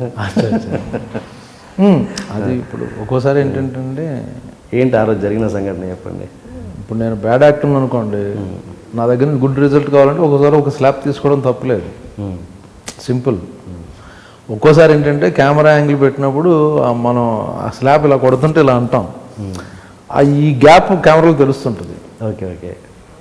సో అతను ఆయన నిజంగా ఇలా మేనేజ్ చేస్తున్నాడు. ఇలాగ గోపాల్ రెడ్డి గారు రఘు కనబడిపోతుంది ఇక్కడ గ్యాప్ టచ్ అని ప్యాటర్న్ కొట్టాడు. అది సో పటక్ నాకు రియాక్షన్ వచ్చింది, చాలా బాగుంది అన్నారు అందరూ. అది అంటే ఇప్పుడు అది ఎవరి తప్పేం కాదు, ఏముంది ఒక స్లాబ్ ఏం కంప్లైంట్ అనుకోవచ్చు. రిజల్ట్ వస్తుంది అనుకుంటే చిన్న స్లాబ్ తీసుకోవడం వల్ల నేను కూడా బాగా చేసాను యాక్చువల్గా. లేకపోతే ఊరినే ఇలా యాక్ట్ చేయమంటే చేసే ఉండేవాడిని కాదు మా టైంలో. సెట్లో నిజంగా డ్రింక్ చేసి యాక్ట్ చేయడం అన్నది కరెక్టేనా కాదంటారా? కాదండి. అదే అలా చేసే నటులు ఉన్నారు కదా, సీనియర్ ఆర్టిస్టులు కూడా. లేరండి ఇప్పుడు ఎవరు లేరా? అందరూ డిసిప్లిన్ ఎవరు వాళ్ళు పోయారండి. పగలు కూడా తాగేసి చేసిన వాళ్ళు చచ్చిపోయారు. అంటే పగలు అంటే తాగడం అంటే తాగడం లేరు. ఓకే. ఇంకోటి సరదా విషయాలకు వస్తే మీరు సెట్లో మీ చాలా సరదా విషయాలు ఏంటంటే సెట్లో అందరి చిన్న చిన్న ఆర్టిస్టుల దగ్గర సిగరెట్లు ఖచ్చితంగా కొట్టేస్తారంట. మీరు సిగరెట్లు కొట్టేస్తారంట? నాకు తెలియదు, జనరల్ నేనే ఇస్తుంటాను. ఏమో తెలియకుండా కొట్టేస్తారంటే ఎవరు మీరు సిగరెట్లు తెచ్చుకోరంట, ఆర్టిస్టుల దగ్గర తీసుకుంటారంట, కొట్టేస్తారంట అన్నది చిన్న టాక్. మరి అది నాకు తెలిసి ఏం చేస్తానంటే అప్పుడు మానేస్తుంటా. ఓకే. సిగరెట్లు తీసి ప్యాకెట్ ఉంటే కాల్ చేస్తాను, అసలు కాల్చకూడదు అనుకుని మానేస్తుంటాను. ఎప్పుడో కాల్చాలనిపిస్తుంది, ఒకటి ఎవరా ఇలాగా అలా తీసుకోవడం జరుగుతుంది తప్పించి సిగరెట్లు కొనకుండా. ఇప్పుడు మీ ఇంటర్వ్యూకి వచ్చాను, సిగరెట్ పెట్టి కావాలన్నాను, డబ్బులు ఇచ్చాను ఫస్ట్ షూటింగ్లో. అందుకే సరదా అన్నాను. నేను కూడా సరదా చేస్తాను. మామూలుగా ఇప్పుడు సార్ ఒక సిగరెట్ ప్యాకెట్ అంటే మీరు తెప్పించేవారు కదా. అవును. బట్ ఆయన ఫస్ట్ డబ్బులు ఇచ్చి నాకు సిగరెట్ ప్యాకెట్ తీసుకున్నాను. కొంతమంది పెన్నులు కొట్టేసి అలా హాబీ. అవునండి, బట్ యాక్చువల్లీ లేదు. అదే పర్టికులర్ ఏంటంటే ఒక్కోసారి మానేద్దాం టైంలో జరుగుద్ది. అక్కడో సిగరెట్ ఇక్కడో సిగరెట్ తీసుకుని కాల్చి చేస్తుంటాను. అండ్ టీజింగ్ కూడా మీరు టీజింగ్ బాగా చేస్తారంట చిన్న ఆర్టిస్ట్ని. మొన్న సర్దార్ గబ్బర్ సింగ్ సెట్లో సుమన్ శెట్టిని పాట పాడించామని పాట పాడదాకా వదలలేదంట. ర్యాగింగ్ ఏముంది, అప్పుడు వాళ్ళని ఎంకరేజ్ చేసి వాళ్ళు ఉన్న టాలెంట్ బయటకు తీసుకోవడం అనమాట. అది ర్యాగింగ్ అంటారు. సదా చేయరా అంటే ఎవరో చూస్తారు బాగుందే అనుకుని, అదో ఎంటర్టైన్మెంట్ అంతే. ఎవరిని నాకు తెలిసి నేను హర్ట్ చేయనండి ఎవరిని. ఓకే. ఎందుకంటే నాకు హర్ట్ అవ్వడం వల్ల ఏంటి ఎలా ఫీల్ అవుతానో నాకు తెలుసు కాబట్టి. బట్ ఎవరిని హర్ట్ చేయను, జస్ట్ ఫర్ ఫన్. సరదా ఫన్ కూడా ఏంటంటే అవతల ఇబ్బంది, ఆడు బాధపడకూడదు, ఆడు సరదా ఎంజాయ్ చేసి చేయాలి తప్పించి నన్ను ఇప్పుడు సరదాగా ఇప్పుడు హీరోలు నాతో ఆడుకుంటారు సరదాగా, నాతో జోకులు వేస్తారు, నన్ను ఏడిపిస్తారు. బ్రహ్మానందం అన్నాడు, బ్రహ్మానందం అయితే పవన్ కళ్యాణ్ గారు వీళ్ళందరూ ఉంటే ఇద్దరు కలిసి నన్ను ఏడిపిస్తారు. ఆ సరదా నవ్వుకోవడానికి బాగుంటుంది అది. సో నేను కూడా నాకు చిన్న ఆర్టిస్టులు అంతవరకు పెడుతుంది తప్ప హర్ట్ అయ్యేటట్టుగా ఎవరో చేయరు. ఎలా ఏడిపిస్తారు మళ్ళీ? జనరల్గా ఇప్పుడు బ్రహ్మానందం అంటే ఏదో ఒకటి చేస్తూనే అంటాడు, వచ్చి నన్ను కొరికేస్తాడు, నేను కొరికితే చంపేస్తాను నేను అంటాను, నన్ను సరదా రా అంటాను, నేను చంపేస్తాను రా బ్రహ్మయ్య, చంపేస్తా కళ్యాణ్ గారికి చెప్తా ఎదురుగా, బాస్ మీ పర్మిషన్ తీసుకుంటా కొరికే అంటాడు ఆయన. ఇలాగమాట వచ్చి మీద పడి కొరికేయడం అలా సరదాగా. మీకు బాగా ఎక్కువ అటాచ్మెంట్, ఎక్కువ క్లోజ్నెస్ ఉన్న హీరో ఎవరు మీకు బాగా? రవి మొదటి మేము ఫ్రెండ్స్. రవితో ఆయన తప్పించి ఆయన తప్పించి పవన్ కళ్యాణ్ బాగా క్లోజ్గా ఉంటాం. ఎందుకు ఆయనకి మీకు అంత అంటే ఏదో ఉంటుందిగా, చిన్న లింక్ ఉంటుందిగా? ఏం తెలియదు నాకు, ఏదో కనెక్షన్ అంతే. జానీ సినిమాకి అరవింద్ గారి గురించి చెప్పాలి, ఆయన చుట్టూ తిరిగానండి. ఓకే. గీతా ఆర్ట్స్కి ఎవరెవరో వచ్చి పరిచయం చేసి పలానా ఏదో పరిచయం, ఒక్క సినిమా ఇవ్వాల అల్లు అరవింద్ గారు. ఆయన చేసిన గొప్ప పని ఏంటంటే పవన్ కళ్యాణ్ గారిని పరిచయం చేశాడు అంతే. ఒకసారి చిరంజీవి గారి దగ్గర తీసుకెళ్ళాడు నా పోరు పడలేక, మెడ్రాస్లో మెగాస్టార్ చిరంజీవి గారి ఇంటికి వెళ్తే ఆయన మామూలుగా చూసి ఓకే ఇన్స్టిట్యూట్ అంటే ఆయన ఆల్ ద బెస్ట్ ట్రై చేసి చూద్దాం, నేను లెక్క ఎలా ఉంటుందో చెయ్యి ట్రై చేసి తప్పే ఉందో నేను ఎంకరేజ్ చేశాను. తర్వాత వాళ్ళ ఇంట్లో పెళ్ళి ఏదో జరుగుతుంటే గులాబీ సినిమా రిలీజ్ అప్పుడే ఆయన స్టేజ్ మీద వచ్చి కౌలించుకొని యూ మేడ్ ఇట్ అని కాంప్లిమెంట్ ఇచ్చారు. ఆ తర్వాత చిరంజీవి గారు ఉన్న గొప్పతనం ఏంటంటే అండి, నేను సింధూరం చేశాను రిలీజ్ అయిన వెంటనే మా గుణసాగర్ నాకు బాగా క్లోజ్ ఆయన చూడాలని ముందులో క్యారెక్టర్ అనుకున్నాడు, చిరంజీవి గారిని ఏదో చేసి నెగిటివ్ క్యారెక్టర్. షూటింగ్ డేట్లు ఇచ్చేసారు, అన్నీ అయిపోయినాయి. చిరంజీవి గారు సడన్గా ఆ క్యారెక్టర్ ఎవరు వేస్తున్నారు, కలకత్తాలో కదా ఎవరో అంటే బ్రహ్మాజియా ఇదేంటి హీరోగా చేసాడు ఇప్పుడే ఆ క్యారెక్టర్ బ్రహ్మాజీని అనుకోవడం ఏంటి అసలు. మా దత్తు గారు ఎప్పుడు పెద్ద ఆర్టిస్ట్ని పెట్టేస్తాడు చిన్న క్యారెక్టర్లకు కూడా అనుకుని ఆయన వెంటనే కృష్ణవంశీకి ఫోన్ చేశారు, ఏమైనా నీకు తెలుసా ఒక ఏదో చిన్న క్యారెక్టర్కి బ్రహ్మాజీ అంటే మీ ఫ్యాన్ అండి మీతో చేయాలనుకుని ఎక్సైట్ అవుతుంది, అది వేరు పక్కన బట్ కెరియర్ కదా అని. నైట్ 12 o'clockకి గుణశేఖర్ నిద్రలు లేపాడు చిరంజీవి గారు, లేపి అసలు బ్రహ్మాజీని పెట్టుకున్నావు కదా అసలు స్క్రీన్ ప్లే ఏంటి ఎలా ప్రజెంట్ చేద్దాం చెప్పు ఒకసారి. కంప్లీట్గా నిన్నాడు, ఓకే అయితే బాగుంది, screen play wise character important ఉంది, స్క్రిప్ట్లో క్యారెక్టర్ పెద్ద గొప్పది కాదు బట్ ప్రజెంటేషన్లో ఎలాగ ఉంటుంది అనుకుని Gunasekhar next day Gunasekhar phone చేసి ఏమైంది సార్ అని 12 నన్ను చిరంజీవి నిద్ర లేపి బ్రహ్మాజీని ఎలా ప్రొజెక్ట్ చేస్తున్నావు నువ్వు ఏంటి హీరోగా చేశాడు కదా గబుక్కుని మనం మిస్యూజ్ చేయకూడదు అని చెప్తే నేను నీట్గా ఎక్స్ప్లెయిన్ చేశాను, ఆయన హ్యాపీ అన్నాడు. సో అంత కేర్ తీసుకునేవారు ఆయన. తర్వాత ఆయన అలాగా మీరు పవన్ కళ్యాణ్ గురించి అడుగుతున్నారు కదా, ఆయన పరిచయం చేయడం, జానీ సినిమాలో చిన్న క్యారెక్టర్ చేశాను, ఎందుకో ఆయన పెద్దగా మాట్లాడరు ఎవరితో. మేము ముగ్గురం కూర్చొని 2 రోజులు మేము ఇద్దరం కూర్చొని 3 రోజులు మాట్లాడుతూనే ఉన్నాం. తర్వాత చిరంజీవి గారు పిలిచి ఏదో ఏమి మా వాడిని ఏం చేశాను ఏమో నాగబాబు చెప్తున్నాడు, మీ ఇద్దరు కూర్చొని గంటలు మాట్లాడుకుంటున్నారు అండి. లేదు సార్ ఆయన మాట్లాడుతున్నాను నేను వింటున్నాను. సో అలా అక్కడి నుంచి ఎందుకో క్లోజ్ అయ్యమాట. మీరు చేసింది కూడా పెద్ద ఎక్కువ సినిమాలు కలిసి తర్వాత దాని తర్వాత నేను పెద్ద కలవలేదండి. అన్నవరం సినిమాకి ఆయనే పిలిచి పలానా క్యారెక్టర్ చేస్తున్నావు అని ఒక సీడీ ఇచ్చా, తమిళ సినిమా అన్నారు. అక్కడి నుంచి మా సినిమాలు చేయకపోయినా ఎక్కువ పర్సనల్గా ఎక్కువ కలవడం జరుగుతూ ఉంటుంది. ఆయన పర్సనల్గా అన్ని డిస్కస్ చేసుకుంటారా అంటే మా పొలిటికల్గా కావచ్చు లేదా సినిమా పరంగా? పొలిటికల్ లేదు, ఆయన సినిమా వేరు పొలిటికల్ వేరు, పొలిటికల్కి సంబంధించిన వాళ్ళతోనే పాలిటిక్స్ మాట్లాడతారు, సినిమా ఆర్టిస్టులతో పాలిటిక్స్ ఎప్పుడు మాట్లాడరు. ఓకే. అతను మీ ఒపీనియన్ ఏమన్నా చెప్పగలరా పొలిటికల్ కెరీర్ మీద? ఆయన అది పర్సనల్ అది అదే చాలా మంచి మనిషి, చాలా అంటే ఏదో చెయ్యాలని ఇప్పుడు ఆయనకు అవసరం లేదు పాలిటిక్స్ వల్ల. మంచి పీక్ పీరియడ్ ఆయన సినిమా కమిట్ అయితే చాలు వెయిటింగ్ మాట, అంత క్రేజ్ ఉంది ఇప్పుడు. అది కూడా వదిలేసి పాలిటిక్స్లోకి వస్తున్నారు అంటే ఇట్స్ జెన్యూన్, ఏదో చేయాలి సొసైటీకి అనేది స్ట్రాంగ్గా ఉంది ఆయనకి. అది ఇప్పుడు జనరల్ కెరీర్ అయిపోతున్న టైంలో రిటైర్మెంట్లో ఏం చేద్దాం, పాలిటిక్స్లోకి వెళ్దాం, ఒక అంబిషన్ కదా, బాగుంటుంది కదా అనుకునే వేరు. బట్ ఇట్స్ పీక్ పీరియడ్ ఆయన ఇప్పుడు యాజ్ ఎ హీరోగా. బట్ ఆయన వెళ్తున్నారంటే it's great good thing actually. మీరు పెద్ద ఫేస్బుక్లో దివాళీ సందర్భంగా ఏదో బ్లడ్ పూసుకొని ఏదో వేసుకొని అది. నేను షూటింగ్లో ఉన్నాను ఫిల్మ్ సిటీలో ఆ రోజు, బ్లాస్ట్ సీన్.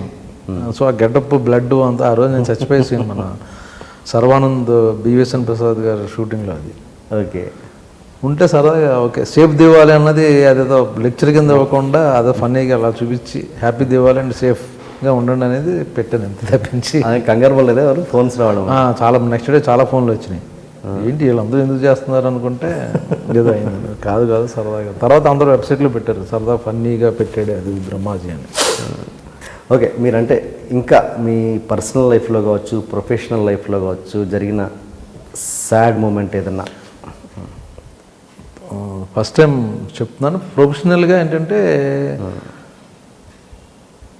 ఒక ప్రొడ్యూసరు రియల్ ఎస్టేట్లో ఫ్లూక్గా అడ్డంగా సంపాదించేసి అతను ప్రొడ్యూసర్ అయిపోయి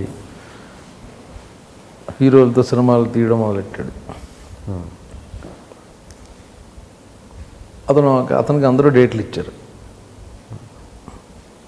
బట్ ఏంటంటే అతను వచ్చి యాక్చువల్గా ఇండస్ట్రీని పొల్యూట్ చేసి వెళ్ళిపోయాడు. హీరోకి డైరెక్టర్కి అతను కన్వీనియంట్ కోసం ఇద్దరికి అబద్ధాలు చెప్పేసి ఆయన చెప్పారు ఈయన చెప్పారు బాబు చెప్పాడని డైరెక్టర్కి బాబు ఇలాంటి గేములు నేను చెప్పాను కదా, షార్ట్ కట్ ఉన్నది షార్ట్ టైమే ఉంటుందని. షార్ట్ కట్లు చేసే పనులన్నీ నిజాయితీగా సిన్సియర్గా డిగ్నిఫైడ్ ప్రొడ్యూసర్స్ ఉన్నారు, మేకర్స్ ఉన్నారు మన ఇండస్ట్రీలో. 20 ఏళ్ళ నుంచి ఒక సంస్థ అంటే పేర్లు ఉన్నాయి. మధ్యలో వచ్చి 2-3 ఏళ్ళు డిస్టర్బ్ చేయడం వల్ల చేశాడు. ఎందుకంటే ఒక హీరో డేట్లు సంపాదన కోసం అతని దగ్గర సింపతి పొందడం కోసం మధ్యలో నా పేరు వాడుకుని ఏదో ఒక ఇన్సిడెంట్లో సరదాగా జోకులు ఎవరెవరో వేసుకుంటే అది నేనే చెప్పేశానని ఇంకో హీరోకి ఆ హీరోతో చెప్పాడు. అలాగా నాకు ఆ ఇద్దరు హీరోలకి మధ్య రైవల్ సృష్టించాడు అతను. ఓకే, అతని బెనిఫిట్ కోసం ఒక 6 months నేను చాలా స్ట్రగుల్ అయ్యా. ఓకే, తర్వాత నిజం నిలకడగా తెలుస్తుంది అన్న ఎందుకు అంటున్నానంటే నేను జెన్యూన్గా ఉన్నాను, నాకు సంబంధం లేదు. ఇప్పుడు ఒక టాపిక్ మనం మాట్లాడుతున్నాం, ఎంతమంది ఉన్నామండి, నేను పర్టికులర్గా మీకు ఏమైనా చెప్పానంటే మీరు ఒక సీక్రెట్ నాకు చెప్పారు అనుకోండి, ఆ బయటికి వెళ్ళిందంటే మీరైనా అవ్వాలి నేనైనా అవ్వాలి. అవును, మీరు చెప్పడం కానీ నేను చెప్పడం. ఒక ఇన్సిడెంట్, ఇక్కడ 6 ఉన్నాం, నేను ఏదో అన్నాను, 6లో ఎవరో ఒకరు చెప్పచ్చు. సో ఆ విధంగా అతను మోసేసాడు. మోయడం కూడా జరిగింది కూడా కాదు, యాక్చువల్గా అతను క్రియేట్ చేశాడు to get a sympathy from other hero. 6 నెలల తర్వాత ఇతను బయట ఉన్నాడు, ఆ హీరో ఆ ఇద్దరు హీరోలు మేము ముగ్గురు బాగానే ఉన్నాం, అతను ఇండస్ట్రీ నుంచి వెళ్ళిపోయాడు. సో అది చాలా స్ట్రగుల్ అయ్యాను నేను. ఓకే, అది చాలా బాగా ఒక 6 నెలల మాట. వాళ్ళిద్దరూ దూరం అయిపోయారు. తర్వాత అర్థం చేసుకున్నారు, నేను ప్రయత్నం చేయాల, నేనేం తప్పు చేయాల, నా సైడ్ నుంచి ఇది అని. బట్ ఎక్కడో క్యారీ అయిన అవ్వడమో లేదా వినడమో లేదా ఫీల్ అవ్వడం, వాళ్ళు బాధపడి మొత్తం ఫైనల్గా ఇంకో హీరో అన్నాడు, వాడు బయట ఉన్నాడు, వాడు ఇప్పుడు మన ముగ్గురం బాగానే ఉన్నామని అన్నాడు అన్నమాట. అది నా ఫైనల్ అచీవ్మెంట్. జెన్యూన్గా ఉండి సిన్సియర్గా ఉంటే మధ్య మధ్యలో ఇటువంటి డిస్టర్బ్ చేస్తాయి. సో నేను ఎవరి జోలికి వెళ్ళను. ఇప్పుడు నా జోలికి వచ్చి నన్ను ఏదో చేసి, ఇప్పుడు అతను లేడు ఇండస్ట్రీలో. సో అది నాకు చాలా హర్ట్. ఒక 6 నెలలు చాలా టార్చర్ అనిపించింది అన్నమాట. బట్ నా హ్యాపీ ఆ ఇద్దరు హీరోలతో వర్క్ చేస్తున్నాను, అందరూ బాగానే ఉన్నాం. ఓకే, ఏదా ప్రొడ్యూసర్ నటుడా? ఆ ప్రొడ్యూసర్ నటుడా? అది నేను చెప్పలేరు, నేను చెప్పకూడదు. ఎందుకు నా ఫీలింగ్ చెప్పాను తప్పించి అతన్ని టార్గెట్ చేసి అతని పేరు బయటకు రావాలన్నది నా ఉద్దేశం కాదు. Okay okay. ఓకే అండి. ఇంకా ఎనీ పర్సనల్ అదే నాకు బాగా ఇదే. తర్వాత హీరోల సినిమాలో మీరు చేయలేదు? 2 హీరోలతో చేశా. అంటే అప్పుడు ఆ 6 months కంప్లీట్ ఆ టైంకి లేదు యాక్చువల్గా, అప్పుడు షూటింగ్ ఏమీ లేదు. బట్ నన్ను పర్టికులర్గా అతను ఆ హీరోలను అవాయిడ్ చేయాలనే మెంటాలిటీ కాదు వాళ్ళు. వాళ్ళు ఏంటంటే ప్రొఫెషన్గా చూస్తారు, పర్సనల్గా చూస్తారు. ఓ పలానాడు అలా అన్నాడా అని మనం నా సినిమాలో పెట్టుకోకూడదు అనే మెంటాలిటీ ఉన్న హీరోలు కాదు వాళ్ళు. సో అది ఓకే. ఇది ప్రొఫెషనల్గా చెప్పారు, పర్సనల్గా ఏమన్నా చెప్పగలరు? అదే నేను పర్సనల్గా ఏం లేదండి, అంత హ్యాపీ నేను. నాకు మా ఫ్యామిలీ, నాకు మంచి 2 కుక్కలు ఉన్నాయి, చిన్న ఒక 1 acre ఫామ్ హౌస్ ఉంది. So happy. మీ అదర్ హాబీస్ ఏంటండి సినిమా అదర్ దాన్ సినిమా? నేను ట్రావెలింగ్ బాగా చేస్తానండి, ప్రపంచం నేను సేవ్ చేసుకుంటే పెద్ద కోటేశ్వరుని అయిపోండి. ప్రతి ఫస్ట్ సినిమా నుంచి వచ్చిన ఆ డబ్బులు కొంత తీసుకెళ్ళి రియల్ ఎస్టేట్లో పెట్టేసి అలా రిచ్ మ్యాన్ అయిపోయాడిని. బట్ ఎప్పటికప్పుడు ఎంత ఉంటే ₹1,00,000 ఇస్తే ఒక 50,000 అందులో తీసుకెళ్ళి కాశ్మీర్, ఆ టైంలో కాశ్మీర్ ఎవరు వెళ్ళరు, వెళ్ళిపోయాం మేము, నేను నా వైఫ్. కాశ్మీర్ చూసాను, లేహ్ లదాఖ్, ఇండియా మొత్తం తిరిగేసాను నేను. ఓకే. సో రియల్ ఎస్టేట్ భూములు ఉన్నప్పుడు కూడా ఒకసారి నా బ్యాంక్ అకౌంట్లో ఒక 6 లక్షలు ఉంటే 5 లక్షలు ఒక వరల్డ్ ట్రిప్ ఏదో ఉంటే, యూరోప్ ట్రిప్ ఉంటే నేను మావిడ వెళ్ళిపోయాం. స్విట్జర్లాండ్, యూరోప్ మొత్తం తిరిగేసాం. వచ్చేసరి డబ్బులు లేవు. ఫోన్ చేసా, ప్రకాష్ రాజ్కి ఫోన్ చేశా, అరే ₹1,00,000 ఎవరో నాకు నెక్స్ట్ డబ్బులు వస్తాయి ఈ మంత్ పంపించాడు అనమాట. అంటే ట్రావెలింగ్ అంత పిచ్చి. సో ప్రపంచం ఏమంటే మొత్తం మ్యాక్సిమం చూసేయాలని నేను. సో నా డబ్బులన్నీ దానికే వెళ్తాయి. మీ వైఫ్ ఏమన్నారా ఈ విషయంలో? తనకి ఇంకా ఇంట్రెస్ట్. రేపు బయలుదేరదాం ఎక్కడికైనా అంటే రెడీ. సో ఇద్దరం మేము ట్రావెలింగ్ బాగా పిచ్చి. ప్రకాష్ రాజ్ గారు మీకు బాగా క్లోజా? ప్రకాష్ ఎట్లా అండి ఆయనతో రిలేషన్ చెప్పండి? ఇద్దరం బిగినింగ్ సినిమాలు చేసాం, తర్వాత పర్సనల్గా కలవడం. మా ఇంటికో ఎక్కువ రెగ్యులర్గా ప్రకాష్ రాజు వాళ్ళ వైఫ్ ఎప్పుడో వస్తుంటారు, రవితేజ వస్తాడు, సో కృష్ణవంశీ. సో మేమందరం ఫ్యామిలీ ఫ్రెండ్స్లో ఎప్పుడూ కలిసి కూర్చుంటుంటాం. Okay okay. ఇప్పుడు మీరు చేస్తున్న అండర్ ప్రొడక్షన్లో ఉన్న సినిమాలలో మీకు బాగా నచ్చిన సినిమా ఏంటి? అప్పట్లో కూడా ఉండేవాడు సినిమా మంచి క్యారెక్టర్ అండి, అది రిలీజ్గా ఉంది యాక్చువల్గా. రీసెంట్ అంటే ఈ మధ్య ఇప్పుడు ఇంకా నెక్స్ట్ రిలీజ్ అయ్యని కమిట్ అవ్వాలి యాక్చువల్గా. అంటే మధ్య నేను చేయట్లా, కొన్ని మిస్యూజ్ అవుతున్నాయి క్యారెక్టర్లు. ప్రేమంలో చాలా మంచి పేరు వచ్చింది. ఈ సంవత్సరం నాకు చాలా బాగుందండి యాక్చువల్గా. నేను ఇప్పుడు జాన్లో మెర్లపాక్ గాంధీ ఎక్స్ప్రెస్ రాజా రిలీజ్ అయింది. ఓకే. దాని తర్వాత హను కృష్ణగాడి ప్రేమ కదా, అలాగే సర్దార్ మంచి క్యారెక్టర్, సర్దార్ గబ్బర్ సింగ్, అలాగే జనతా గ్యారేజ్, అలాగే ప్రేమం, అప్పట్లో ఒకడు ఉండేవాడు. అందరూ మంచి డైరెక్టర్లతో వర్క్ చేసే సంవత్సరం. మన ఏలేటి, మన చంద్రశేఖర్, మనమంతా. సో వీళ్ళందరితో ఎవరు చేయలే. హను మంచి డైరెక్టర్, లక్కీకి మంచి క్యారెక్టర్ పడింది. అలాగే ఏలేటి చందు కూడా, అలాగే కొరటాల శివ, వీళ్ళందరితో ఫస్ట్ టైం చేశాను నేను. సో వీళ్ళందరూ నెక్స్ట్ బ్యాచ్ ఇస్తున్నారు మంచి క్యారెక్టర్లు. అదే ఒక 1 month బ్రేక్ తీసుకుని. మీరు ఆధ్యాత్మికంగా బాగా అంత దేవుని విపరీతంగా నమ్ముతారా? సిద్ధాంతం పక్కన పెడితే బుద్ధిజం అన్నది సంథింగ్ పవర్ అండి, డెఫినెట్గా దేవుడు నమ్ముతాను. ఆధ్యాత్మికంగా ఒక మంచి మాట చెప్పండి మా ప్రేక్షకులకి. మనం చూస్తే నాకు ఎందుకు అలా అనిపించింది. మీరు హ్యాపీగా ఉండండి, అవతల హ్యాపీగా ఉండడానికి ప్రయత్నం చేయించండి, ఉంచడానికి అన్నమాట. అవతల హ్యాపీ చేయండి, తద్వారా మీరు కూడా హ్యాపీగా ఉంటారు. సో డోంట్ బీ సెల్ఫిష్, నాను అనుకుంటే వర్కౌట్ అవ్వదు. You work for others, so automatically you get it back అన్నమాట. ఓకే అండి. ఇప్పటి జనరేషన్లో లాంగ్ కెరీర్ చూసిన ఆర్టిస్టులు కొంచెం తక్కువ మంది ఉన్నారు. బ్రతికి ఉన్న వాళ్ళు చాలా తక్కువ మంది ఉన్నారు. సినిమా ఆర్టిస్ట్ కొంతమంది ఉన్నారు, కానీ మీరు చాలా కెరీర్ చూశారు. తక్కువ సినిమాలు చేసినా కూడా కెరీర్ పెద్దగా ఉంది. ఇంత లాంగ్ కెరీర్ చూసినాక మీకు ఇండస్ట్రీ మీద మీ ఒపీనియన్ ఏంటి? చేదు చూశారు, తీపి చూశారు. ఇండస్ట్రీలో ఉండడం అనేది నా అదృష్టం అండి. అంటే కొన్ని కోట్ల మందిలో ఓన్లీ 200 మంది 300 మంది మంచి పొజిషన్లో ఉంటారు. ఒక 100 మంది 500 మంది అనుకోండి. అందులో ఒకడవడం అన్నది నా పూర్వజన్మ సుకృతం అనుకుంటాను. ఎందుకంటే సినిమాల్లో రావాలని చాలా ట్రై చేస్తున్నారు, వస్తారు కానీ బట్ సక్సెస్ ఒక మంచి కంఫర్టబుల్ పొజిషన్ అది నేను అదృష్టంగా ఫీల్ అవుతాను. ఇట్స్ నాట్ ఈజీ అండి. సినిమాలో రావడం, ప్రయత్నం జరగడం, అక్కడ సక్సెస్ఫుల్ అవ్వడం, అయిన తర్వాత నేనే సినిమా, నా వల్లే సినిమా అనుకున్న వాళ్ళు వెళ్ళిపోవడం చూశాను. బట్ అందరూ కలిపి ఒక యాక్టర్ని తయారు చేస్తున్నారు.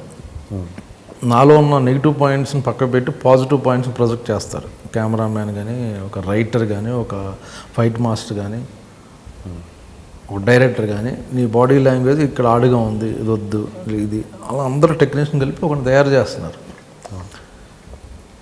సో అందరూ టీం వర్క్. అది నేనే గొప్పవాడిని, నేను ఒక 10 సినిమాల తర్వాత ఫీల్ అయితే ఇండస్ట్రీలో ఉండరు. సో ఆల్వేస్ షో గ్రాటిట్యూడ్ అండి. నేను ఇక్కడ ఉండడం నా అదృష్టం. మంచి డైరెక్టర్లు నాకు మంచి క్యారెక్టర్లు ఇచ్చారు, రైటర్లు రాశారు, మంచి ప్రొడ్యూసర్లు, మంచి హీరోలు, వీళ్ళందరూ బాగున్నారు, నాతో బాగా హెల్ప్ చేస్తున్నారు అన్న దాంట్లో ఉంటే హ్యాపీ.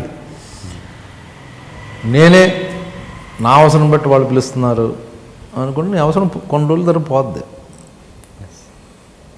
అలాంటి హీరోలని, అలాంటి నటుల్ని చూసారా మీరు మీ ఎక్స్పీరియన్స్లో? ఇప్పుడు చాలామంది ఇండస్ట్రీ నుంచి సడన్గా వెళ్ళిపోయిన వాళ్ళు, లేకపోతే హెల్త్ పాడైపోయి, అంటే లైఫ్ ఇది పర్మనెంట్ అనుకుంటారండి చాలామంది.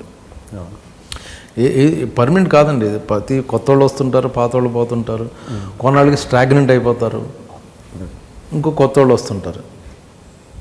సో పర్మనెంట్ అనుకుని నీకు వచ్చిన డబ్బులన్నీ నువ్వు సేవ్ చేసుకోకుండా నువ్వు తాగేసి వాళ్ళకి వీళ్ళకి పనిచేసి తర్వాత నీకు డబ్బులు రావు. నేను యాక్టర్గా ఏంటంటే అండి మొదటి నుంచి అది thanks to my wife.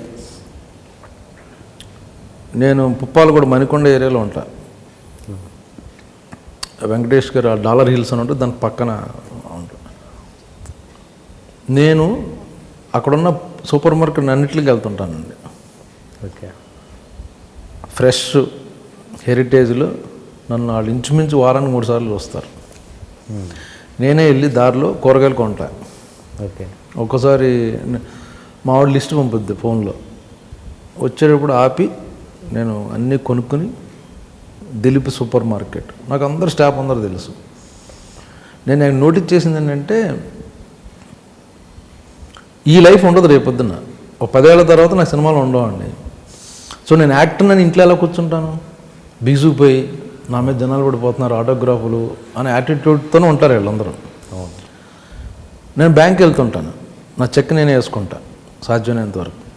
Bank manager మీరు ఎందుకు రావడం సార్, మీకు స్టాఫ్ ఉన్నారు కదా అంటే, లేదా నేను అటే వస్తున్నాను, సో నేను ఆ చెక్ నేను వేసుకుంటాను. నేను నా పర్సనల్ ఫీలింగ్ ఏంటంటే,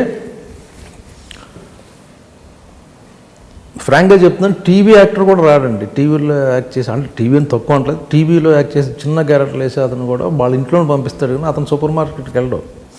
వాళ్ళందరి ఫీలింగ్ ఏంటంటే మీద పడిపోతారు, రక్కేస్తారు, ఆటోగ్రాఫ్లు తీస్తారు, ఫోటోలు తీస్తారు, ఏం జరగదు. మళ్ళీ ఒక పవన్ కళ్యాణ్, మహేష్ బాబు, లేకపోతే ఎన్టీఆర్, ఈ బిగ్ స్టార్ ప్రభాస్ లాంటి వాళ్ళు వెళ్తే మీద పడిపోతారు తప్పించి, మామూలుగా క్యారెక్టర్ ఆర్టిస్టులకి చూసి సార్ బాగున్నారు సార్, బాగా యాక్ట్ చేస్తారు సార్, ఒక్క ఫోటో సార్ అంటారు తప్పించి మీద పడిపోయి రక్కరు, చొక్కాలు చించారు. సో నువ్వు వెళ్ళి నీ మార్కెట్ చేసుకుని నువ్వేం కావాలో కొనుక్కో. రేపొద్దున కూడా నీకు సినిమాలు లేకపోయినా నువ్వు ప్రశాంతంగా వెళ్ళి బతకచ్చు. ఈరోజు నేను బిజీ, చాలా 300 రోజులు వర్క్ చేస్తున్నాను, నేను సెలబ్రిటీని అని నువ్వు ఇంట్లో బీసిపోయి ఒక ఫేస్లో పెట్టుకుని యాక్టర్ని అన్న తర్వాత నీ సినిమాలు లేకపోతే నువ్వు ఒంటరి చచ్చిపోతావు ఇంట్లో ఉండి. కరెక్ట్. సో గో డూ, నీకు 6 వరకు నువ్వు యాక్టర్, ఆ తర్వాత నీ పనులు ఆపేసి చూసుకో. శిల్పారామం వెళ్తానండి నేను. ఇప్పుడు శిల్పారామంలో ఎన్ని జరుగుతుంటాయో అక్కడికి వెళ్తుంటాను. షోలు జరుగుతుంటాయి, నాటకాలు, అక్కడికి వెళ్తుంటా. ఇనార్బిట్కి వెళ్ళి ఫిష్ కొనుక్కుంటుంటాను. సినిమా చూసేసి వచ్చేటప్పుడు అక్కడికి వెళ్ళి ఫిష్ కొనుక్కొని తీసుకొస్తాను. మణికొండలో కార్ ఆపి ఫిష్ కొంటా. సో కామన్ మ్యాన్గా బతికేస్తే గొడవ లేదు కదా. రేపు నా సినిమాలు లేకపోయినా కూడా బ్రహ్మాజీ మాకు ఎప్పటి నుంచి చూస్తున్నాం అంటారు. కరెక్ట్. అవును. సో మనకు ప్రశాంతంగా ఉంటుంది. నువ్వే ఊసిపోయి ఇంట్లో కూర్చొని నువ్వే యాక్టర్లో ఇంట్లో బిహేవ్ చేస్తే వేస్ట్ కదా అది.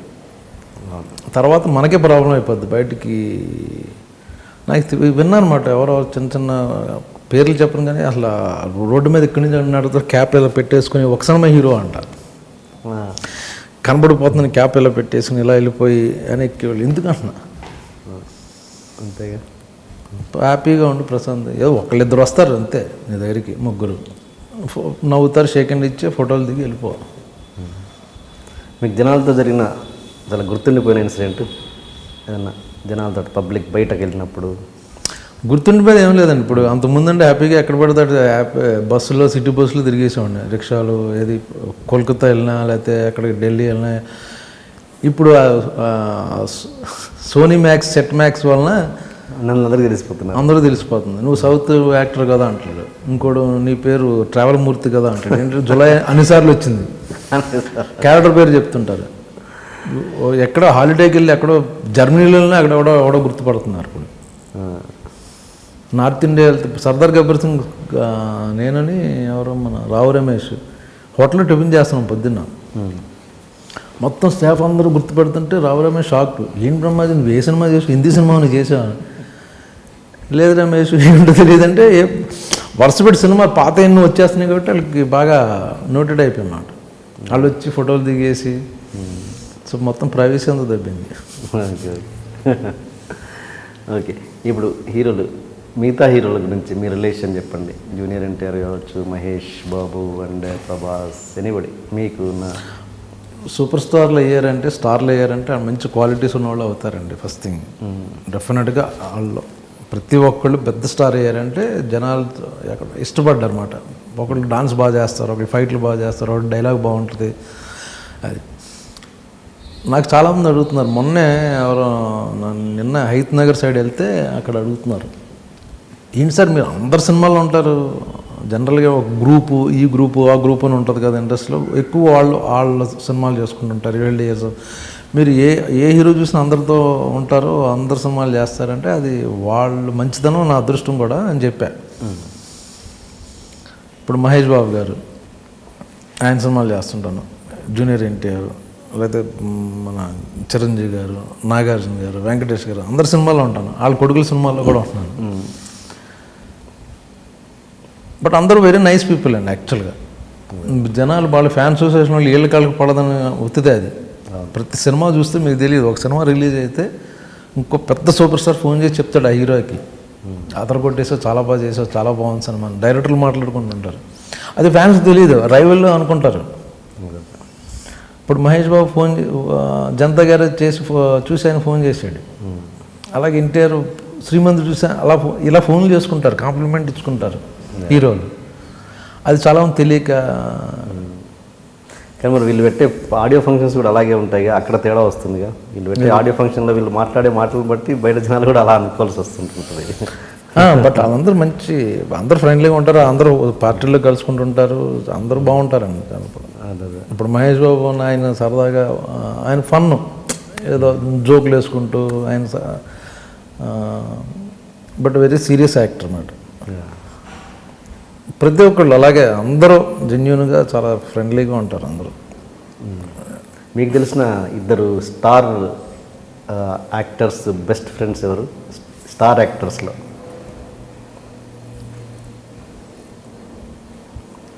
వీళ్ళందరూ బాగుంటారండి, యంగ్ జనరేషన్. యాక్చువల్గా ఎవరో మన చరణ్ కానీ, లేకపోతే ఎన్టీఆర్, బన్నీ, వీళ్ళందరూ చాలా క్లోజ్గా ఉంటారు. యంగ్స్టర్స్ అందరూ బాగా. చరణ్ అండ్ ఎన్టీఆర్ క్లోజ్గా ఉంటారు. చరణ్ అండ్ ఎన్టీఆర్ వాళ్ళందరూ చాలా ఫ్రెండ్లీగా ఉంటారు, అందరూ కలుసుకుంటుంటారు. వాళ్ళందరూ గ్యాదరింగ్స్లో, అట్లా ఫ్యామిలీ ఫంక్షన్స్లో చాలా బాగుంటారు. పెద్దవాళ్ళు ఏంటంటే వాళ్ళకి ఎవరికాళ్ళు టైం కుదరక వాళ్ళు ఎక్కడో షూటింగ్, వీళ్ళు ఎక్కడో షూటింగ్ అని పెద్దది ఉంటుంది. కానీ బట్ అకేషన్ వస్తే అందరూ చాలా ఫ్రెండ్లీగా అందరూ ఉంటారు. ఫైనల్గా ఒక ఫిలాసఫీ ఏంటి చెప్పండి, జీవితం మీద మీ ఫిలాసఫీ ఏంటి? ఎన్ని కోట్లు సంపాదించామన్నది కాదు అన్నది చెప్తుంటారు కదా. అదే మెడ్రాస్లో పాండ్యబజార్లో తిరుగుతున్నప్పుడు ఒక చిన్న సింగిల్ బెడ్రూమ్ అపార్ట్మెంట్లో ఉంటే చాలు అనుకునేవాడిని. నాతో పాటు అందరూ మా ఫ్రెండ్స్ కూడా. ఒక చిన్న మారుతి గారు ఉంటే చాలు అనుకున్నాడు. అది వచ్చేస్తుంది, వచ్చినప్పుడు రిలీజ్ అవ్వం మనం, ఎందుకంటే మనం అప్పుడు అనుకున్నాం, కళ్ళగన్నాం, ఎంజాయ్ చేద్దాం ఉండదు. దాంట్లో దిగినంతక 2 bedroom ఫ్లాట్ 1000 cc మారుతి గారు ఉంటే బాగుంటుంది అనుకుంటాం. అది వస్తుంది, అప్పుడు రిలీజ్ అవ్వం. మన చూపు అంతా వేరే జూబ్లీ హిల్స్లో అపార్ట్మెంట్ మీద ఉంటుంది. దాని తర్వాత ఒక 15 lakhs ఇన్నోవా ఉంటే బాగుంటుంది అనుకుంటాం. అది వస్తుంది, అందులోనే ఉంటాం, అందులోనే డ్రైవ్ చేస్తుంటాం. బట్ మనసంతా ఆడి మీద ఉంటుంది, ఆడి మీద, BMW మీద ఉంటుంది, దాంట్లోనే కూర్చుంటాం. పలానా యాక్టర్ కొన్నాడు చాలా పెద్ద కారు, అది కొంటే బెటర్, ఇంకా 1 crore అంటాను. సో లైఫ్ లాంగ్ ఏం అనుకుంటాం దానికి వెళ్తాం, బట్ ప్రజెంట్ మర్చిపోయి ఎంజాయ్ చేయడం మర్చిపోతాం. ఆ కారు వేసుకుని సరదాగా ఊటీ వెళ్ళావా లేకపోతే ఫారెస్ట్ ఏరియాకి వెళ్ళావా అన్నది మనం చూసుకోం. ఆ కారులో కూర్చుంటూ నెక్స్ట్ కారు గురించి ఆలోచిస్తాం. సో ప్రజెంట్లో ఉంటూ ఎంజాయ్ చేయడం అనేది చాలా బెస్ట్. పలానా రోజు రిటైర్ అయిపోయాక పలానా టైంలో ఎంజాయ్ చేద్దాం అంటే కుదరదు. Any time protect will die. So ఈరోజు ఎంజాయ్ చేస్తున్నాం అనేది ఇంపార్టెంట్.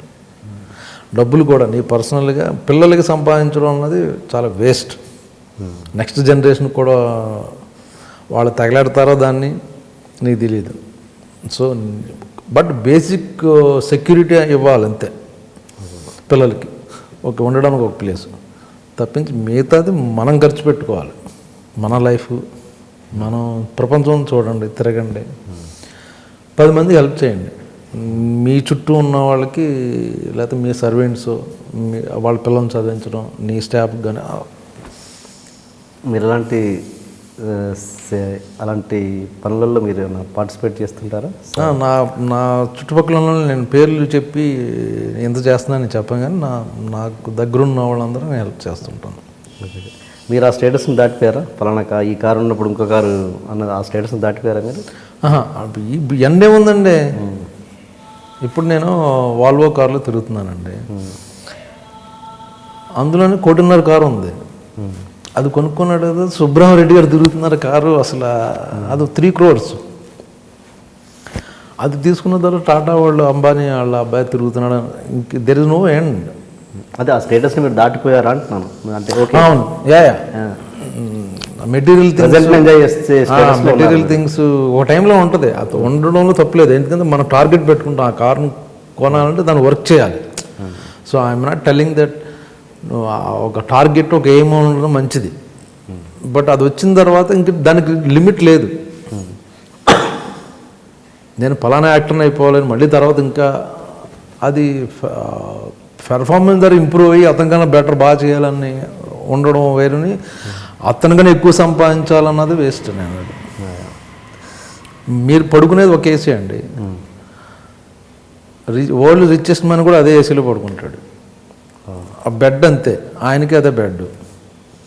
కారు ఆయనకు ఉంటుంది, మీకు కారు అదే ఉంటుంది. మీ దగ్గర 2 కోట్లు ఉన్నా 100 కోట్లు ఉన్నా మీరు కోటేశ్వరుడే, అతను కోటేశ్వరుడు. మీరు ఈ లైఫ్ ఏ విధంగా లీడ్ చేస్తున్నారు, ఎంత ఎంజాయ్ చేస్తున్నారు అన్నది మోస్ట్ ఇంపార్టెంట్ థింగ్. ఎస్, ఎందుకంటే నేను కోటేశ్వరుని చూసాను, నిద్రపోవట్లేదు వాళ్ళు. చాలా ఉంది టెన్షన్ వాళ్ళకి, అదేమైపోద్ది ఇదేమైపోద్ది. సో తక్కువ డబ్బులు ఉంటే హ్యాపీ యాక్చువల్గా. ఓకే. అండ్ స్ట్రగుల్స్, మీ కెరీర్ బిగినింగ్ స్ట్రగుల్స్కి వస్తే చాలా కష్టపడి ఈ స్టేజ్కి వచ్చారు. బట్ ఇప్పుడు యాక్టింగ్ అన్నది చాలా ఈజీ అయిపోయింది, ఎంట్రన్స్ అన్నది చాలా ఈజీ అయిపోయింది. ఓకే, వాళ్ళు సక్సెస్ అవుతున్నారు, ఫీల్డ్ పక్కన పెట్టేస్తే ఈజీ అయిపోయింది. ఎవరు పడితే వాళ్ళు రావడం, అంటే టాలెంట్ ఉన్నా లేకున్న తర్వాత ఈజీ అయితే అయిపోయింది. దీన్ని మీరు ఎలా చూస్తారు? ఆపర్చునిటీస్ ఉన్నాయండి, బట్ ఎవరు పడితే వాళ్ళు వచ్చేయడం కూడా ఈజీయే. బట్ ఎంతవరకు సస్టైన్ అవుతారు అన్నది టాలెంట్ ఉన్న ఇండస్ట్రీకి మంచిది అని అంటారా? అంటే అందులో మేబీ రామ్ గోపాల్ వర్మ లాంటి వాడు వస్తాడేమో. ఆయన మామూలు పని చేయట్లేదు. చాలా తెలియదు ఏంటంటే రాము గారు ఓపెన్ చేశాడు, నెక్స్ట్ 100 years సినిమా చూపిస్తున్నాడు అందరికీ. ఆయన చేసిన సినిమా బాగుండకపోవచ్చు, బట్ ఆయన చేసిన ఎక్స్పెరిమెంట్ చాలామంది కాన్ఫిడెన్స్ వచ్చింది. 5Dతో సినిమా చేయొచ్చు, ఐఫోన్తో సినిమా చేయొచ్చు.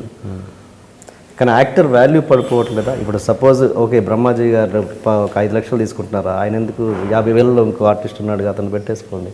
తీసుకుంటారు. బట్ అది అది అది ఇప్పుడు మీకు సినిమా చూసేటప్పుడు బ్రహ్మాజీ ఉన్నాడా లేదా ఆడున్నాడా అని ఎవడో అనుకోరండి. సినిమా పెళ్లి చూపులు ఎవరున్నారండి, లేరు కదా. సో సినిమా బాగుంటే చూస్తే కనెక్ట్ అవుతారు, లేకపోతే లేదు. అరే బ్రహ్మాజీ లేడు ఇందులో, నేను వెనక్కి వెళ్ళిపోడు టికెట్ చించేసి. ఓకే, అంటే స్టార్డమ్కి వాల్యూ లేదంటారు మీరు? సూపర్ స్టార్కి వాల్యూ డెఫినెట్గా ఉంది, బట్ కొత్త వాళ్ళకి కూడా అవకాశాలు ఉన్నాయి. ఇప్పుడు 2 సినిమాలు ఉన్నాయి మనకి. నీకు దమ్ముంటే మంచి కంటెంట్తో కొత్త ఆర్టిస్టులతో ఫైట్తో తీసుకో, 10 రోజుల్లో తీసుకో, 20 రోజులు తీసుకో, ఆ సినిమాలు ఉన్నాయి.